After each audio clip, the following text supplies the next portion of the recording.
नमस्कार, news point लेकर हाजिर हूं मैं राजीव। दोस्तों, जंतर मंतर पर पेपर लीक और शिक्षा व्यवस्था को सुधारने की मांग को लेकर चल रहे आंदोलन, आप देख रहे हैं जो आंदोलन चल रहा है, उस आंदोलन में आज फिर बड़ी संख्या में लोग जुटे। लोगों का ये जमावड़ा तब लगा जब कल शाम से ये आशंका जोर पकड़ रही थी कि पुलिस बल प्रयोग से आंदोलनकारियों को उठा देगी। आज मोदी सरकार के विरोध में उतरे लोगों की तस्वीरें दिखाकर कॉकरोच जनता पार्टी ने एक पोस्ट किया है। उस पोस्ट में कॉकरोच जनता पार्टी ने क्या लिखा है, जरा वो आपके सामने रखता हूं। उसमें कॉकरोच जनता पार्टी का लिखना है कि क्या आपको लगा था कि आप युवाओं को डराकर चुप करा सकते हैं। ये देखिए, क्या आपको लगा था कि आप युवाओं को डराकर चुप करा सकते हैं। ये है आज का जंतर मंतर कॉकरोच जनता पार्टी की तरफ से। दरअसल मोदी सरकार के लिए ऐसे नज़ारे डरावने हैं। आम जनता तो ये देखकर तसल्ली कर सकती है कि देश में लोकतंत्र को अभी पूरी तरह से कुचला नहीं जा सका है। हालांकि सरकार की कोशिश यही रही है, लेकिन जंतर मंतर पर मौसम की सारी ज्यादतियों के बावजूद जनता लगातार आ रही है, तो उसमें कहीं ना कहीं ये भाव छिपा हुआ है कि लड़ेंगे तो बचेंगे वरना खत्म हो जाएंगे। एक तरफ जनता अपने आज और भविष्य को बचाने के लिए लड़ रही है और सड़कों पर उतर रही है, तो वहीं विपक्ष की पार्टियों के लिए भी यहां से एक बड़ा संदेश निकला है। आप देखिए कि इस समय मोदी सरकार के खिलाफ देश भर में किसी दल का हल्ला बोल जारी है तो वो है कांग्रेस पार्टी। यानी सिर्फ और सिर्फ कांग्रेस पार्टी देश भर में सत्ता पक्ष के खिलाफ हमलावर है, हल्ला बोल है, यानी आंदोलनरत है।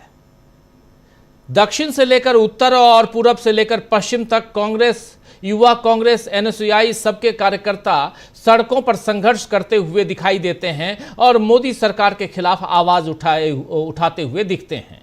अभी राहुल गांधी कोटा के बाद प्रयागराज और पटना और दिल्ली में रैली करने वाले हैं, जिसकी तैयारियां चल रही हैं। इसके अलावा प्रदेश कांग्रेस इकाइयों की तरफ से पेपर लीक, भ्रष्टाचार, पेट्रोल डीजल की महंगाई, कीमतों में जो बढ़ती हुई कीमत, महंगाई, गैस की किल्लत, राम मंदिर में चोरी, इन तमाम मुद्दों पर, कई ऐसे मुद्दों पर लगातार प्रदर्शन हो ही रहे हैं। अभी मध्य प्रदेश से ही 2 यात्राओं की खबर आई है। एक तो जीतू पटवारी जो मध्य प्रदेश कांग्रेस के प्रदेश अध्यक्ष हैं और वो साइकिल यात्रा निकालने जा रहे हैं, और वहीं दिग्विजय सिंह जो पूर्व मुख्यमंत्री हैं मध्य प्रदेश के, दिग्विजय सिंह उज्जैन से अयोध्या तक पदयात्रा करेंगे। इस बीच मध्य प्रदेश विधानसभा मानसून सत्र के लिए भी कांग्रेस ने जनता को कैसे जागरूक किया है, ये प्रदेश अध्यक्ष वहां के जीतू पटवारी, जी हां, प्रदेश अध्यक्ष जीतू पटवारी ने क्या कुछ बताया है, ये जरा सुन लेते हैं कि कांग्रेस वहां पर क्या तैयारी करने जा रही है। सुनिए जरा। आदरणीय मध्य प्रदेश वासियों, विधानसभा का 5 दिवसीय सत्र आ रहा है, मानसून सत्र। मेरा आप सबसे आग्रह, हमारे नेता प्रतिपक्ष जी ने एक इसमें व्यवस्था की है कि आपके सवालों के जवाब हम सरकार से मांगेंगे, जवाबदेही विपक्ष बनेगा। हम कोशिश करेंगे कि जनता भ्रष्टाचारी, इस सरकार का चेहरा जनता के सवालों से बेनकाब हो। जो आपको लगता है कि मंत्रियों के करप्शन है, आपकी नीड व्यवस्था के जो आवश्यकता उसके विपरीत है, आप विधानसभा में सवाल पूछना चाहते हैं, आपका ज्वलंत मुद्दा है किसी भी क्षेत्र का, तो आप कृपया करके एक टोल नंबर है 8269889419, इस पर आप पूरी जानकारी व्हाट्सएप में भेजो। और इसके साथ साथ एक ईमेल umangsingarmp@gmail.com, ये इस पर भी आप मेल करो। आपकी पूरी गोपनीय रखी जाएगी, जानकारी किसने दी, आपकी पहचान नहीं बताई जाएगी, पर हम एक विपक्ष ईमानदार बनना चाहते हैं आपके सहयोग के साथ, आपकी मदद के लिए। उमंग सिंगार जी ने, पूरे विधायक दल ने ये व्यवस्था की। आप इस पर अपनी ज़्यादा से ज़्यादा जानकारियाँ भेजो, सवाल पूछो, आपके सवाल हमारा विधायक दल सदन में पूछेगा। धन्यवाद। तो सुन रहे थे यहां पर आपके सवाल, यानी आप सवाल पूछिए और आपके सवाल को हम विधानसभा में उठाएंगे, ये कह रहे हैं जीतू पटवारी। ये सवाल पूछे जाएंगे। जनता ने अगर कांग्रेस को विपक्ष में बिठाया है तो वो सशक्त विपक्ष की भूमिका निभा रही है, और इस तरह बीजेपी की मोहन यादव सरकार के खिलाफ जो है वो खड़ी यहां दिखाई देती है। मध्य प्रदेश की बात करें तो क्योंकि जनता के सवाल सीधे उनके सामने लाए जाएंगे। ऐसा ही कई काम अन्य बीजेपी शासित राज्यों में विपक्ष को करने की जरूरत है। मध्य प्रदेश की तरह छत्तीसगढ़, ओडिशा, इन सब में भी कांग्रेस लगातार सड़कों पर है। खुद 5 राज्यों में कांग्रेस की सरकारें हैं, आप जान रहे हैं, जबकि मोदी का दावा तो देश को कांग्रेस मुक्त करने का था, आप याद कीजिए। अब आलम यह है कि कांग्रेस तो बची है और सड़कों पर लड़ रही है। अब यही तेवर टीएमसी, समाजवादी पार्टी, राष्ट्रीय जनता दल यानी आरजेडी, शिवसेना, उद्धव गुट, एनसीपी, शरद पवार गुट सभी को दिखाने की जरूरत है, दिखाने होंगे इनको। ये सारे दल इस समय बीजेपी की चालाक रणनीतियों का शिकार हुए हैं। अपने अपने राज्यों में सत्ता पर रहकर भी अब इन्हें खत्म करने का प्लान बीजेपी ने बड़ी चालाकी से किया है और इसके अलावा अपनी सहयोगी पार्टियों जैसे अकाली दल, बीजेडी यानी बीजू जनता दल को भी खत्म कर ही दिया है। लगभग अगर देखा जाए तो नीतीश कुमार की पार्टी जेडीयू को भी खत्म कर दिया है। वहीं बीजेपी और कांग्रेस दोनों के खिलाफ जाने वाले दल जैसे आम आदमी पार्टी और बीआरएस का भी क्या हश्र हुआ है वो हम देख रहे हैं। तो कुल मिलाकर इस समय देश में फिर से 2 ध्रुवीय राजनीति का माहौल बन रहा है, जिसमें एक तरफ कांग्रेस है जो सिद्धांतों के कारण 100 साल से ज्यादा वक्त से टिकी हुई है और दूसरी तरफ बीजेपी है जो साम दाम दंड भेद से सत्ता हासिल करने में यकीन रखती है और मानती है कि अगले 50 साल तक सत्ता पर वही काबिज रहेगी, सत्ता उसके पास ही रहेगी, सत्ता उसके पास से नहीं जाएगी।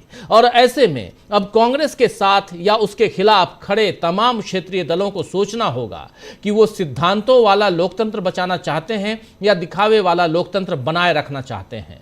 किस तरह आगे लड़ी जा सकती है लोकतंत्र की लड़ाई, इस पर आज चर्चा करेंगे। और चर्चा ये भी कि जो बातें, जो चीजें जंतर मंतर से आ रही हैं और क्या कारण है कि चाहे नीतीश कुमार हो, चाहे आरजेडी हो, चाहे समाजवादी पार्टी हो, चुनौतियां समाजवादी पार्टी के सामने भी बहुत हैं। चाहे अभी आम आदमी पार्टी हो, आम आदमी पार्टी का क्या हाल किया है अभी पिछले दिनों बीजेपी ने, वो आपने देखा। चाहे ममता बनर्जी हो, ममता बनर्जी का हाल आप देख लीजिए, फाइटर नेता, और वो हमेशा सड़क की लड़ाई लड़ती रही। उसी दम पे उन्होंने 34 साल के वाम किले को वहां ढहा दिया और अपनी सत्ता काबिज की वहां पर पश्चिम बंगाल में। लेकिन आज क्या ममता बनर्जी उस ढंग से फाइट करती हुई नजर आती हैं? पश्चिम बंगाल में अंडे फेंके जा रहे हैं उनके कार्यकर्ताओं के ऊपर, नेताओं के ऊपर। उनके कार्यकर्ता, उनके नेता साथ छोड़ कर जा रहे हैं, सब कुछ चल रहा है। लेकिन लड़ाई कैसी लड़ रही हैं ममता बनर्जी? उनसे क्या ऐसी लड़ाई की उम्मीद थी? कैसी लड़ाई लड़ रहे हैं या कैसी तैयारी आने वाले चुनाव की कर रहे हैं अखिलेश यादव? आप देख लीजिए। तो ये सब कुछ है और इन सब के बीच एक नहीं, 2 नहीं, बल्कि 5-5 राज्यों पर काबिज कांग्रेस पार्टी क्या कर रही है? और क्या ये सब कुछ साजिशन हो रहा है कि हमको विपक्षी दलों को बिल्कुल, विपक्ष में भी जो रीजनल पार्टियां हैं, क्षेत्रीय दल हैं, उनको बिल्कुल खत्म कर देना है और 2 ध्रुवीय यहां पर सियासत रहेगी? अगर ये भी है तो ये भी गलत है। लोकतंत्र में 2 ध्रुवीय अगर यहां पर सियासत को रखा जाए तो फिर कभी हम कभी तुम, ये भी फिर लोकतंत्र नहीं रहेगा। भारत का लोकतंत्र बहुत लचीला है और ये लोकतंत्र बरकरार रहे और इसके लिए काम करने की ज़रूरत है। हम जैसे पत्रकारों को ज़रूरत है जो बातें आती हैं आप तक पहुंचाएं हम, लेकिन आप तमाम जनता, दर्शक, साथी, श्रोता हमारे, वो जो देखते, आप लोग जो देख रहे हैं कार्यक्रम और आप लोग जो देखते हैं सड़कों पे होते हुए, उसमें से कई जगह आप लोगों को भी प्लानिंग के साथ सड़क पे उतरना होगा, देखना होगा कि आखिर लड़ाई कहाँ क्या चल रही है और कौन सी लड़ाई सही है, कौन सी लड़ाई गलत है, ये सब समझना होगा। तो इन तमाम बातों को यहाँ लाने की ज़रूरत है। आज चूंकि रविवार का दिन है, थोड़ा सा एक बृहत आयाम में, एक बड़े आयाम में इस कार्यक्रम को आपके सामने रखने की हम कोशिश करेंगे और समझने की कोशिश करेंगे कि देश की सियासत जा कहीं किधर रही है। और मोदी सरकार के विरोध में सड़कों पर अगर जनता है तो ये जनता क्या मोदी सरकार का इतना तगड़ा विरोध अभी तक कर चुकी है कि मोदी सरकार अब गिर जाएगी, नरेंद्र मोदी की सत्ता जो है वो चली जाएगी?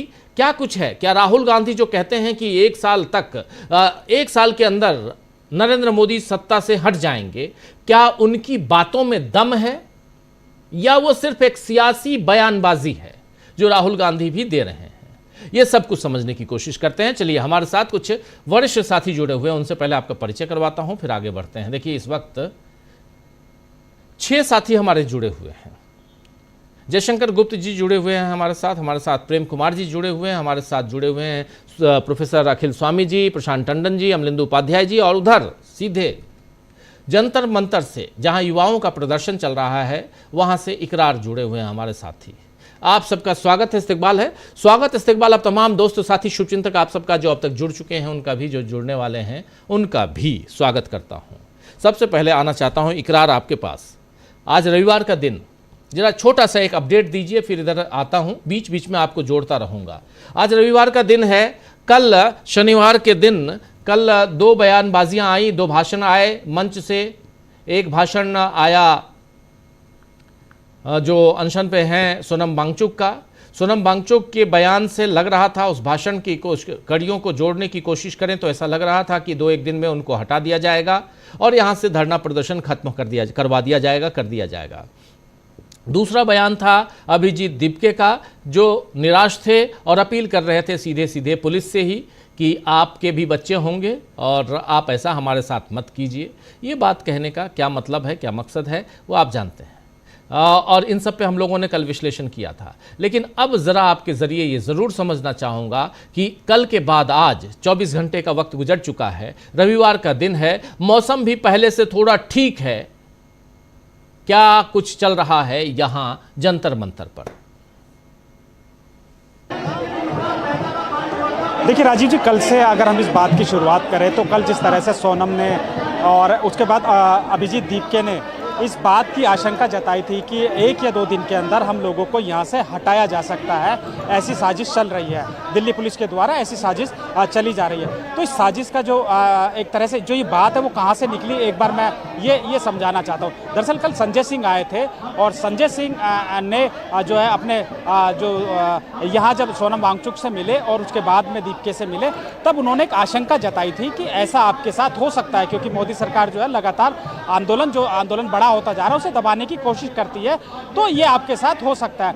उसके बाद ये बात जब सोनम वांगचुक ने कही तो एक बड़ी बात हो गई इस बात को लेकर के, लगातार जो है वो ये ऐसी कोशिश हो सकती है कि ये प्रोटेस्ट को यहाँ हटाया जाए। वहीं बीच में एक सोशल मीडिया पर एक क्लिप भी वायरल हो रही है जिसमें खुद जो अभिजीत दीपके हैं वो दिल्ली पुलिस के एक एसीपी हैं, उनके साथ में बहस करते हुए नजर आ रहे हैं, जिसमें दिल्ली पुलिस के वो एसीपी इनसे कह भी रहे हैं कि आप लोग तो अवैध बैठे हैं यहाँ। यानी दिल्ली पुलिस लगातार इस बात की ये कह लीजिए कि खुंदस में है कि ये लगातार जो है वो अवैध रूप से बैठे हैं। दरअसल क्या है कि जंतर मंतर का जो इलाका है या जहाँ पे प्रदर्शन करते हैं, राजीव जी आपने देखा होगा, यहाँ जो तमाम जो 2 महीने पहले से कई लोग जो प्रोटेस्ट की परमिशन लेते हैं, जिसको लेकर यहाँ पर जो अनुमति दी जाती है। लेकिन क्योंकि अगर सीजेपी का मामला छोड़ दिया जाए तो एक स्पेशल इसको कह सकते हैं कि इनको एंटरटेन किया गया कि बिना पहले परमिशन के मांगे और इनको दनादन परमिशन मिलती गई। अब प्रोटेस्ट कुछ होने थे, उस प्रोटेस्ट के लिए जो बाकी लोग हैं, जैसे एथेनॉल को लेकर आज जो कांग्रेस के जो प्रवक्ता रहे वो शहजाद पूनावाला, शायद उनके भाई जो हैं वो उन्होंने प्रोटेस्ट किया, तो उस प्रोटेस्ट को लेकर ही कल दिल्ली पुलिस में और उनमें बहस हो रही थी। इन्होंने कहा कि भाई आप हमारा प्रोटेस्ट स्थल छोटा मत करिए क्योंकि संडे का दिन है, बहुत सारी पब्लिक यहाँ आएगी। लेकिन जो है दिल्ली पुलिस ने उस प्रोटेस्ट को करवाने के लिए इस प्रोटेस्ट स्थल को छोटा कर दिया था और बैरिकेडिंग लगा दी गई थी। ये विवाद वहाँ से शुरू हुआ और लगातार ये है जो विवाद है वो लगातार जो सोशल मीडिया के थ्रू हो रहा। वहीं अगर आज हम भीड़ की बात करें राजीव जी, तो आज जितने 15 दिन आज हो चुके हैं, इसको 16वां दिन है आज इसको, तो आज जो है बाकी दिनों के मुकाबले राजीव जी भीड़ बहुत ज़्यादा है। जैसा कल अपील की थी, सोनम वांगचुक ने भी अपील की थी, अभिजीत दीपके ने भी अपील की थी, उसका असर कुछ यहाँ दिख रहा है। किसान संगठन जिनका ऐलान किया गया था वो यहाँ पहुँचे।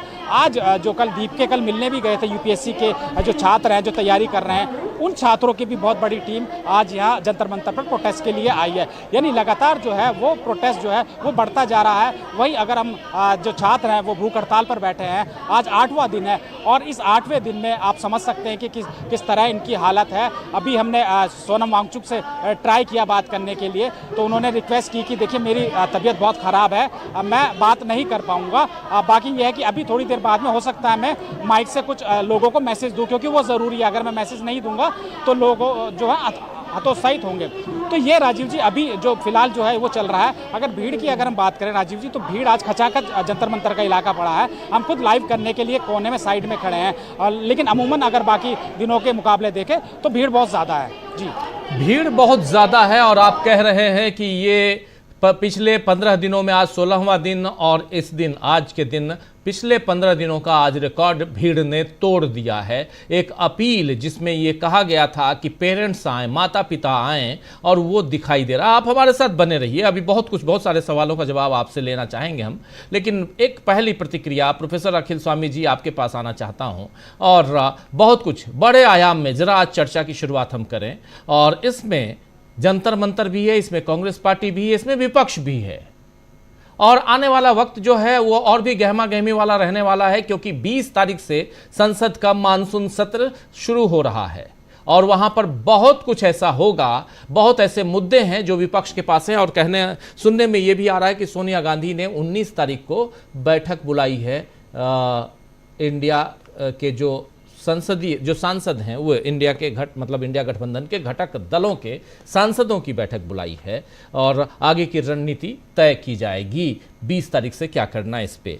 ये तमाम बातें आप तक मैं रख रहा हूं कि आगे जो सामने दिखाई दे रहा है वो क्या, उसको आप किस रूप में देखते हैं, कैसे देखते हैं? क्या सियासत में जैसे अभी जिस ढर्रे पे सियासत चल रही है, देश का लोकतंत्र जैसे हम देख रहे हैं वैसे ही दिखाई देता है आपको, या कुछ और दिख रहा है? स्वामी जी। देखिए राजीव जी, मुझे तो ऐसा लगता है कि भारतीय जनता पार्टी ने बड़ी सफलता से हर जगह पे अपना खुद का पोजीशन क्रिएट कर लिया है, अपनी चॉइस का।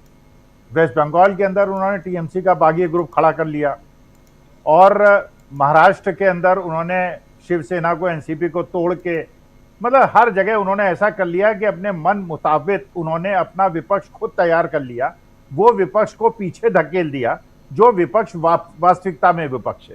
देखिए इस टाइप में हम लोग कैसे आए राजीव जी, हम लोग भी देखिए पिछले 20 दिन से रोज ये चर्चा करते हैं कि भीड़ बढ़ गई, जनता आ गई और आ गई, लेकिन ये बिल्कुल सही बात है कि पूरा केंद्र बिंदु में आज के तारीख में हमने जाने अनजाने कांग्रेस जनता पार्टी को ले लिया। तो एक तरफ तो केवल एकमात्र विपक्षी दल है जो कि लड़ रहा है, अब हम उन्हें भूल गए। मतलब हम भी एक तरह से, क्योंकि गोदी मीडिया तो देखिए कांग्रेस को खबर कर नहीं रहा, और हम लोग भी इस टाइप में आ गए। अब जितने भी यूट्यूबर, एक बात बताइए स्वामी जी, मैं घोर आपत्ति दर्ज करता हूं। बिल्कुल नहीं, ये अगर आप बोलेंगे तो मैं आपसे तो कर ही सकता हूं, ऑन एयर कर सकता हूं, क्योंकि आप अभी कह रहे हैं इसलिए मैं कह रहा हूं। हमारे दर्शक साथी कहते हैं, उनके अपने विचार हो सकते हैं, हमारे पैनलिस्ट के रूप में आप हैं, इसलिए मैं घोर आपत्ति दर्ज इसलिए कर रहा हूं क्योंकि पिछले 15-20 दिनों से मैं अब पूछना चाहता हूं कांग्रेस के साथियों से, कहां है कांग्रेस जरा बताइए? राहुल गांधी कहां है जरा बताइए? कोटा के बाद राहुल गांधी किस मंच पे दिखाई दिए जरा बताइए? और जो लोग प्रदर्शन कर रहे हैं, किस प्रदर्शन को, कांग्रेस पार्टी के किस प्रदर्शन को हमने नहीं दिखाया और इस मंच से नहीं दिखाया, इस मंच पे उसकी चर्चा नहीं की। आज भी मेरे 14 मिनट के वक्तव्य में 7 मिनट कांग्रेस की तरफदारी है, तरफदारी ही कहूंगा मैं, अब क्या कहूं, क्योंकि कांग्रेस अकेली पार्टी है जो दिखाई दे रही है। 5 राज्यों में कांग्रेस पार्टी और कांग्रेस का साथ देने वाला इंडिया गठबंधन के तमाम दल जितने भी हैं, घटक दल, सब सुसुप्तावस्था में चले गए, सो गए हैं। आप बताइए अखिलेश यादव क्या कर रहे हैं? आप बताइए आरजेडी के नेता क्या कर रहे हैं? लालू यादव एक लंबी सी चिट्ठी लिख दी है, लेकिन लालू यादव के सुपुत्र क्या कर रहे हैं? आप बताइए कि अरविंद केजरीवाल क्या कर रहे हैं? आप बताइए ममता बनर्जी क्या कर रही है? आप बताइए कि उधर दक्षिण के जो नेता स्टालिन है वो क्या कर रहे हैं? ऐसे तमाम लोग हैं स्वामी जी, और कांग्रेस जो कर रही है वो हम दिखा रहे हैं। जंतर मंतर पे जो हो रहा है हम दिखा रहे हैं। जंतर मंतर पे अगर दीपांकर भट्टाचार्य पहुंचते हैं हम दिखा रहे हैं, महुआ मोइत्रा पहुंचती है हम दिखा रहे हैं, हम भाषण दिखा रहे हैं सबके। नेहा को हम अपने कार्यक्रम में बैठा के, हमने आयशा की चीफ, उनको हमने अपने कार्यक्रम में, इसी कार्यक्रम में जोड़ा, हमने सबको जोड़ा, पूरी कोशिश कर रहे हैं। इसलिए आप तो प्लीज मत बोलिए कि हम लोग ट्रैप में आ गए हैं। मैं देशबंधु ग्रुप और इस चूंकि ये जिम्मेदारी मेरी है और मैं वो बहुत जिम्मेदारी के साथ कह रहा हूं कि हम किसी के भी ट्रैप में नहीं आते हैं। जब अन्ना आंदोलन था तब भी नहीं आए, और आज ये कॉकरोच आंदोलन नहीं है। स्वामी जी आप भी कह रहे हैं, मैं सुधार रहा हूं, ये कॉकरोच आंदोलन नहीं है। यहां आयशा वो कॉकरोच नहीं है, एसएफआई वो कॉकरोच नहीं है, AISF माफी चाहूंगा, वो कॉकरोच नहीं है। यहाँ क्रांतिकारी युवा संगठन KYS, दिल्ली यूनिवर्सिटी का छात्र विंग, वो कॉकरोच नहीं है। तो जब नहीं है तो फिर हम कैसे कह रहे हैं कि हम कॉकरोच में ट्रैप हो गए हैं? कल हमने 1.5 घंटे का प्रोग्राम इन दोनों के भाषण पे किया, और जितना आपने रगड़ा है, जितना प्रशांत जी ने रगड़ा है, जितना अमलिंदु जी ने रगड़ा है, जितना कल के हमारे और बाकी पैनलिस्टों ने रगड़ा है कॉकरोच को, अभिजीत दीपके को, सोनम वांगचुक को, किसी ने रगड़ा होगा क्या? कल की बात, और नहीं, जो साथी नहीं देखे हो तो कल का न्यूज़ पॉइंट उठा के देख लें। इसलिए मैं कह रहा हूं कि हम लोग विश्लेषण, हम लोग थोड़ा सा भटक जाते हैं, हम लोग फिर कोई विशफुल थिंकिंग की तरफ चला जाता है, कोई हमारे दर्शकों की डिमांड की तरफ चला जाता है। प्लीज़ मत जाइए, पत्रकारिता हम लोग कर रहे हैं, हम ईमानदारी के साथ पत्रकारिता करें। हम किसी की अगर चाहत है कि नहीं हम कांग्रेस की बात करें, किसी की चाहत है नहीं जी हम बीजेपी की बात करें, चाहत फुलफिल नहीं कर सकते। जो खबर है वही फुलफिल करेंगे, जो खबर है उसी का विश्लेषण करेंगे। हमारे बाकी साथी अगर मेरे से सहमत हो तो ठीक है, आप कह सकते हैं, नहीं सहमत हो तब भी ओपन है। स्वामी जी आप भी और तमाम साथी, पहले इसी की चर्चा करते हैं कि हम सही कर रहे हैं या गलत कर रहे हैं पिछले 30 दिनों से, 15 दिनों से। स्वामी जी प्लीज, माफी चाहूंगा मैं बीच में राजीव जी, बिल्कुल आपकी असहमति का और आपका जो आपने कहा मैं पूरा सम्मान करते हुए, आपको पता है उत्तराखंड के अंदर गोविंद गोंदियाल जो हैं, वहां पे बड़े नेता कांग्रेस के हैं, वो भूख हड़ताल पे बैठे हुए हैं। उनके साथ प्रदीप टम्टा भी भूख हड़ताल पे बैठे हुए हैं। आपको पता है श्रीनगर के अंदर जो वहां की टनल थी, वहां की जो टनल थी जिससे पानी की आपूर्ति होती थी, वो अडानी जी को दे दी गई है। आपको पता है पूरा हरिद्वार जो है रामदेव ने बिल्कुल रौंद दिया है। आपको पता है कि ये जो देखिए मुश्किल क्या है आज के तारीख में, देखिए मैं दोष नहीं दे रहा हूं आपको, आप जो कर रहे हैं वो बिल्कुल ठीक कर रहे हैं, लेकिन देखिए ट्रैप जो होता है वो ट्रैप ऐसे बिछाया जाता है कि हम लोग अनजाने उसमें फंस जाते हैं। देखिए वास्तविकता ये है, देखिए बिल्कुल आपकी असहमति का पूरा सम्मान करते हुए, देखिए आज के तारीख में ये बिल्कुल सही बात है। आज आपको पता है मध्य प्रदेश के अंदर जो वहां के उमंग सिंघार हैं, उन्होंने एक नया कार्यक्रम शुरू किया है। उन्होंने एक वेबसाइट लॉन्च की है, एक ईमेल का अपना नंबर दिया है, एक फोन नंबर दिया है। मध्य प्रदेश के लोग जो भी उनकी समस्याएं हैं वो उमंग सिंघार को भेजें, और उमंग सिंघार वो सारी समस्याओं को लेकर विधानसभा के अंदर उनसे बात करेंगे और पक्ष से उसका जवाब पूछेंगे। देखिए ये बात तो देखिए मैं पूरी तरह से आपसे सहमत हूं कि आरजेडी कुछ नहीं कर रही है, सपा कुछ नहीं कर रही है, लेकिन आपको ये भी पता है उद्धव ठाकरे ने ट्यूसडे को अपने विधायकों की मीटिंग बुलाई है। उद्धव ठाकरे ने मध्य प्रदेश, देखिए आज के तारीख में हम कर क्या सकते हैं, हमारा काम केवल यह है कि ये बताएं कि जनता बहुत ज्यादा परेशान है, जनता के बरसात के दिनों में मकान तोड़े जा रहे हैं, गरीब लोगों के मकान तोड़े जा रहे हैं। आज जो तहसीन पुनावाला जैसे बता रहे थे अभी, जंतर मंतर के अंदर जो ये इन्होंने इथेनॉल मिलाया है, इथेनॉल मिलाने से जो गाड़ियां खराब हो रही हैं, देखिए वास्तविकता ये है, देखिए ये नहीं है कि हम लोग जानबूझ के कुछ करते हैं, कई बार ट्रैप ऐसा भारतीय जनता पार्टी बिछा देती है, हम अनजाने में फंस जाते हैं। देखिए मैं ये कह रहा हूं कि राहुल गांधी कहां हैं? राहुल गांधी एक व्यक्ति है जो आज के तारीख में भारतीय जनता पार्टी से लड़ रहा है। राहुल गांधी को कांग्रेस के लोगों का भी शायद उतना समर्थन नहीं मिल रहा। और गोदी मीडिया का हाल देखिए, पंजाब के अंदर जबरदस्ती राजा वड़िंग के बीच में और चन्नी के बीच में बिना बात का युद्ध मचाया हुआ। चन्नी के घर में कुछ विधायक पहुंचे, राजा वड़िंग ने कहा कि वो मेरे भाई हैं, बड़े भाई हैं, मैं उनके साथ ट्रांसपोर्ट मिनिस्टर था हमारे, लेकिन ये एक ऐसा षड्यंत्र भारतीय जनता पार्टी रचती है। इन्होंने पंजाब में शुरू कर दिया है कि कांग्रेस टूट रही है, प्रताप सिंह बाजवा उधर चले गए, फलाने उधर चले गए, ढिकाने उधर चले गए। उसके बाद ये अफवाहें फैला के और जनता के बीच में ये अवरोध पैदा करके कि कांग्रेस टूट रही है, उसके बाद अपने लिए या आम आदमी पार्टी के लिए रास्ता खोल देंगे। देखिए एक चीज बिल्कुल स्पष्ट है, जो ये कल भी मैंने कहा था और निवेदन किया था और आपने सहमति भी इस पे जाहिर की थी या नहीं की थी, लेकिन असली मुद्दा यह है आज के तारीख में मुख्य प्रवाह जो है, विरोध का जो प्रवाह है वो कांग्रेस है, वो राहुल गांधी है। आज के तारीख में अगर ये देखिए, मैं ऐसा नहीं, मैंने कॉकरोच जनता पार्टी 5 दिन के लिए ज्वाइन की थी, मेरे को एक आशा थी, और आज के तारीख में जिसको इकरार बता रहे हैं ये बहुत ज्यादा भीड़ है, मैं इसको भीड़ नहीं मानता। भीड़ मैं उसको मानता हूं जो यूथ कांग्रेस और एनएसयूआई के आंदोलन में हो रही है। जो कोटा के अंदर भीड़ हुई थी, 3 दिन के बाद एग्जामिनेशन था, उसके बावजूद बच्चे वहां बैठे हुए थे। कल जो इन्होंने कहा था अभिजीत ने, मैं उस बात से भी सहमत हुई, वो माओं को बुला रहे थे वहां पे। देखिए हम लोग पुरुष लोग ये कहते हैं, बहन और माएं तुम लोग पीछे हट जाओ, हम पुरुष सामने आएंगे, गोली अपने छाती पे खाएंगे। जब लाठी चलने की बात होती है और पुलिस के आक्रोश की बात होती है, मां बहनों को आंदोलन स्थल पे नहीं बुलाया जाता। तो राजीव जी आपकी बात का पूरा सम्मान, जो आप कह रहे हैं पत्रकारिता में डीवी लाइव ने जो किया है और जो कर रहा है, जो करता रहेगा, उसका पूरा सम्मान रखते हुए ये बात बिल्कुल सही है कि आज की तारीख में जो मध्य प्रदेश में कांग्रेस कर रही है, जो उत्तराखंड में कांग्रेस कर रही है, जो पंजाब में कांग्रेस कर रही है, उसको भूलकर और आज के तारीख में ममता बनर्जी भी सड़क पे उतरी थी। और आपको ये भी पता है वेस्ट बंगाल के अंदर कम्युनिस्ट पार्टी भी सड़क पे बड़े बड़े आंदोलन कर रही है, लेकिन कोई उसको दिखा नहीं रहा है।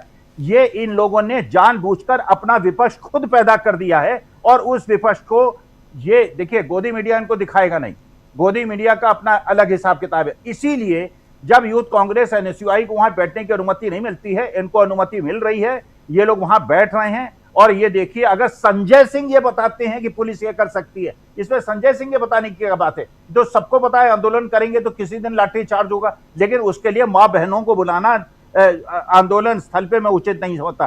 देखिए बिल्कुल राजीव जी, आपकी बात का पूरा सम्मान करते हुए ये मेरी व्यक्तिगत राय है, जरूरी नहीं हम लोग अपनी राय में एक दूसरे से सहमत हो, लेकिन मेरी राय है कि आज के तारीख में अगर हिंदुस्तान के अंदर विपक्ष की भूमिका अगर कोई निभा रहा है तो वो कांग्रेस निभा रही है और राहुल गांधी निभा रहे हैं। और ये बिल्कुल सही बात है, कॉकरोच जनता पार्टी अगर इतनी डरपोक एक ऐसा इन लोगों ने आंदोलन खड़ा किया है जिसे लाठी से डरता है, औरतों को बुलाने की कोशिश करते हैं, मैं इसकी भर्त्सना करता हूं। मर्दों की तरह लड़ें, लाठी अपने सीने पे खाएं, जैसे कांग्रेस के यूथ कांग्रेस एनएसयूआई के लोग खा रहे हैं। जी प्रशांत जी, बहुत मुस्कुरा रहे हैं आप। प्रशांत जी क्या बोलेंगे? मेरी निगाह दूसरी तरफ है। देखिए, इस बीच अगर आपने शुरू में कहा कि हम थोड़ा सा बड़ी बिग पिक्चर पे हम बात करें, तो इस वक्त नरेंद्र मोदी की इमेज को लेकर बहुत बड़े सवाल खड़े हो गए हैं। जो अयोध्या में हो रहा है चंदा चोरी और चढ़ावा चोरी, रोज उसमें नए रहस्योद्घाटन हो रहे हैं, रोज नई साजिशों को खुलासा हो रहा है। अब कंस्ट्रक्शन जो राम टेम्पल का हुआ उसमें भी कमीशन की बात आ रही है। एक पूर्व होम सेक्रेटरी उन्होंने सोने की रामचरित मानस दान की, वो गायब हो चुकी है। रोज नए खुलासे हो रहे हैं। और ये ट्रस्ट किसने बनाया था? प्रधानमंत्री नरेंद्र मोदी ने बनाया था। चंपत राय कौन है? चंपत राय तो एक अधिकारी है, वहां पे बिठाए गए थे। प्रोजेक्ट तो नरेंद्र मोदी का था, पूजा में वो बैठे हुए थे मोहन भागवत के साथ। गजट, भारत सरकार के गजट में वो ट्रस्ट जो है वो पब्लिश हुआ था। तो प्रधानमंत्री नरेंद्र मोदी की इमेज इसमें खराब हुई है। देखिए, 3 बड़े वर्टिकल्स हैं, 3 बड़ी कंस्टिट्यूंसीज हैं जिसमें जो मोदी के लिए परेशानी है इस पर। नंबर 1, राम भक्त, जिन्होंने कंस्टिट्यूंसी बनाई। लगातार आप देखिए सोशल मीडिया पे या मीडिया में या सड़कों पे, पार्कों में, सब जगह पे जो लोग अभी तक अयोध्या के राम भक्त के राम मंदिर के समर्थक रहे थे, वो भर भर के आलोचना कर रहे हैं। इस चढ़ावा चोरी को कोई एक्सेप्ट नहीं कर पा रहा है। और हमको ये याद रखना चाहिए कि अयोध्या फैजाबाद का लोकसभा का चुनाव बीजेपी हार चुकी है। ये नहीं हुआ था तब भी। तो पहला बात की, जो इन्होंने कंस्टिट्यूंसी बनाई आरएसएस ने 30 साल में राम भक्तों की, वो कंस्टिट्यूंसी में बहुत बड़ा डेंट आ गया है। क्रेडिबिलिटी का सवाल है और उसमें आरएसएस और प्रधानमंत्री नरेंद्र मोदी दोनों के ऊपर, दोनों की क्रेडिबिलिटी पे बड़ा आघात लगा है। दूसरी बात, जो विदेश दौरे होते हैं प्रधानमंत्री नरेंद्र मोदी के, अब एक विदेशी अखबार ने लिख दिया कि उनको कोई भी अवार्ड दे दो वो भागे चले आएंगे, गार्डियन ने लिख दिया। तो यानी विदेशी मीडिया को भी अब ये मालूम पड़ गया है कि अवार्ड के लालची हैं ये। तो ये जो गिमिक क्रिएट करते हैं, जो एक प्लेबुक है कि विदेश जाओ, उसमें विदेश नीति पे क्या बात हो रही किसी को नहीं मालूम है। वहाँ पे एनआरआईज, ढोल मजीरे, नगाड़े, और ये कोई रोती हुई महिला जिसने मोदी जी के दर्शन कर लिए, कोई अवार्ड जिसमें स्पेलिंग मिस्टेक भी हो जाती हैं, एआई के बने हुए अवार्ड। इन सब चीज़ों से मोदी की व्यक्तिगत इमेज को बड़ा धक्का लगा। मतलब इनके जो बड़े कट्टर जो समर्थक हैं वो भी डिफेंड नहीं कर पाते हैं। किस पे क्या डिफेंड करेंगे? आर्थिक स्थिति खराब है। दूसरा, एक बड़ा कंस्टिट्यूंसी है जो कि मोदी जी के साथ रही हमेशा से, वो है युवा। और युवा पेपर लीक के बाद पूरी तरीके से नाराज है। सीबीएसई में जो हुआ उसमें नाराज है, और केवल युवा ही नहीं, उनके अभिभावक पेरेंट्स भी नाराज है, उनके शिक्षक भी नाराज हैं। जो ऑनलाइन टीचर्स के ऊपर हमला हुआ गोदी मीडिया से, वो एक बड़ी कंस्टिट्यूंसी है। तो एक जो बड़ा वर्ग है शिक्षा से जुड़ा हुआ, जिसमें युवा है, टीचर्स हैं, वो उनसे अलग हुआ है और बहुत ज़्यादा गुस्से में भी है। और पेपर लीक को नीट के बाद भी रोक नहीं पाए, 3-4 पेपर और लीक हो चुके हैं। महाराष्ट्र का टीईटी पेपर लीक हुआ, उसके बाद भी और भी पेपर लीक हुए। और तीसरा एक बड़ा आधार और सबसे वोकल मोदी जी का सपोर्टर मिडिल क्लास, शहरी मिडिल क्लास। मैं आज राजीव जी बता रहा हूँ कि इथेनॉल एक बहुत बड़ा मुद्दा बनेगा। मैंने कुछ दिन पहले भी कहा था कि जब बारिश का मौसम आएगा तो इथेनॉल का मुद्दा बढ़ेगा, क्योंकि उसमें ह्यूमिड वेदर में इथेनॉल और जो है वो नुकसानदायक होगा गाड़ियों के लिए। और तमाम सोशल मीडिया पे और जगह पे वीडियोज आ रहे हैं। आज बताया गया कि जंतर मंतर में धरना भी हुआ। मिडिल क्लास जो कार ओनर है, जो मोटरसाइकिल ओनर है, जो स्कूटर चलाता है, वो बुरी तरीके से नाराज है। 3-4 ऐसे मुद्दे हैं। और एक आखिरी बात, आरएसएस बेलगांव कर्नाटक में एक बैठक होने जा रही है। प्रांतीय जो इनके अध्यक्ष हैं, प्रांत प्रमुख, और उनकी बैठक होने जा रही है जुलाई 10 को, 3 दिन की। उसमें मुख्य मुद्दा ये राम मंदिर ही आ गया है। कुछ और चीज़ें डिस्कस वो करना चाहते थे, वो जनसंख्या और जातिवाद जनगणना ये सब डिस्कस करना चाहते थे, लेकिन वो बेलगावी में 3 दिन की जो बैठक हो रही है, उसमें मोहन भागवत भी होंगे, होसबोले भी होंगे, सारे देश के प्रांतीय अध्यक्ष होंगे आरएसएस के। और आरएसएस पूरी तरीके से प्रभावित हुई है। इनकी पूरी 100 साल की जितनी इमेज उन्होंने बनाई थी, वो राम मंदिर में धुल गई। मैं पहले भी कह चुका हूँ कि एकमात्र आंदोलन है जो आरएसएस ने खड़ा किया, और उस आंदोलन को खुद ही आरएसएस ने खत्म कर दिया। तो दिक्कतें मोदी और आरएसएस दोनों की बड़ी हैं, और अभी तक रिस्पॉन्ड नहीं कर पाए इफेक्टिवली। नैरेटिव बिल्डिंग में पीछे हटे हैं। ये असली समस्या है। जी राजीव जी, इन समस्याओं के बीच भी नरेंद्र मोदी आराम से मजबूती के साथ विदेश घूम रहे हैं। प्रेम कुमार जी, बहुत सारी समस्याएं हैं, अभी प्रशांत जी गिना रहे थे, और जंतर मंतर पे क्या चल रहा है पिछले 15 दिनों से, आज 16वां दिन है, बता रहे थे स्वामी जी। और लेकिन अगर सत्ता पक्ष की हम बात करें तो सत्ता पक्ष क्या कर रहा है? जंतर मंतर की तरफ देख नहीं रहा। हमारे साथी इकरार बता रहे थे कि पुलिस ने पूरी ढील दे रखी है। पुलिस चाहती तो पहले दिन हटा देती। 6 जून को जब पहली बार जंतर मंतर पर कॉकरोच जनता पार्टी का आगमन हुआ, आंदोलन हुआ, 3 बजे जैसे ही अभिजीत दीपके गए, वैसे ही जितने भी वहाँ के forces, paramilitary forces, rapid action force और दिल्ली पुलिस, ये दोनों मिलकर जिस ढंग से सीटी बजाना शुरू किए, ऐसा लगे जैसे कि कान के पर्दे फट जाएंगे और आपको वहाँ से भागना ही था। हम लोग भी थे, हम भी वहाँ से चले आए थे। ये 6 जून की बात है। लेकिन उसके बाद दोबारा जब आते हैं तो ये मंच से आह्वान होता है कि आज यहीं बैठना है या जाना है। सब कहते हैं यहीं बैठना है, उसके बाद बैठ गए। दिल्ली पुलिस भी बैठी हुई है और जो जनता वहाँ मंच पे थी, मंच धीरे धीरे सजा दिया गया। सब कुछ आप लोग देख रहे हैं। तो एक तो वो है। दूसरा नरेंद्र मोदी हैं वे। अच्छा, प्रतिरोध जो है वो और भी कई अलग अलग मंचों से हो रहा है। कांग्रेस पार्टी का प्रतिरोध जहाँ जैसे हो रहा है हम दिखा रहे हैं, कर रहे हैं, देख रहे हैं। आज भी हमने बात की कि 2 यात्राएं मध्य प्रदेश में निकल रही हैं। हमने ही बात की, शुरुआत में रखा। मध्य प्रदेश विधानसभा में क्या होने जा रहा है, जीतू पटवारी का बयान आपने सुन लिया। दिग्विजय सिंह पैदल यात्रा करने वाले हैं, महाकाल से अयोध्या तक यानी उज्जैन से अयोध्या तक पैदल यात्रा पर निकलने वाले हैं। उन्होंने जो चंदा दिया था वो चंदा वापस मांग रहे हैं। ये सब कुछ हम लोग देख रहे हैं। अलग अलग राज्यों में जो कांग्रेस पार्टी कर रही है वो देख रहे हैं हम।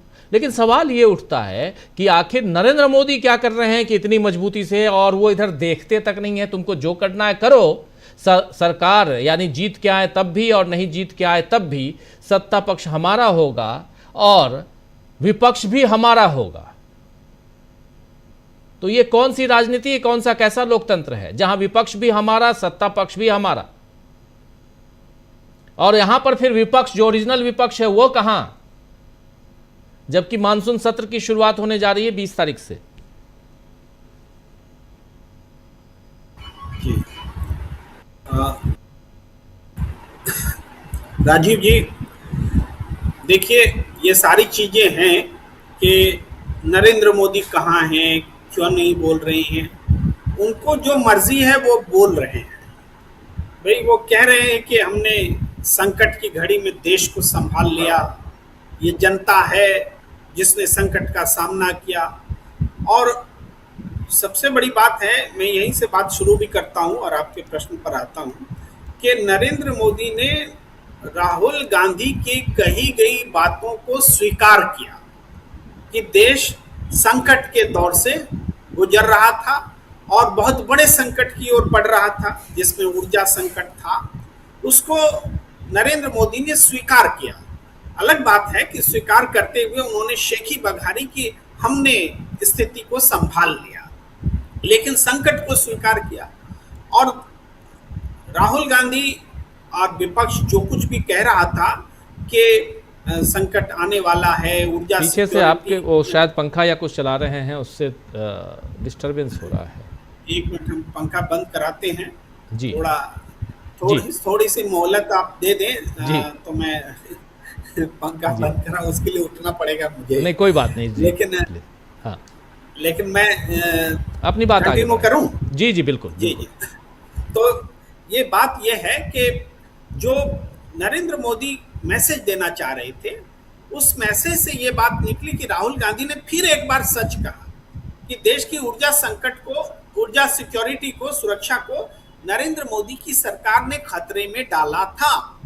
भाई कोविड जैसे हालात की बात तो नरेंद्र मोदी ने की थी, राहुल ने थोड़े की थी, उन्होंने की थी।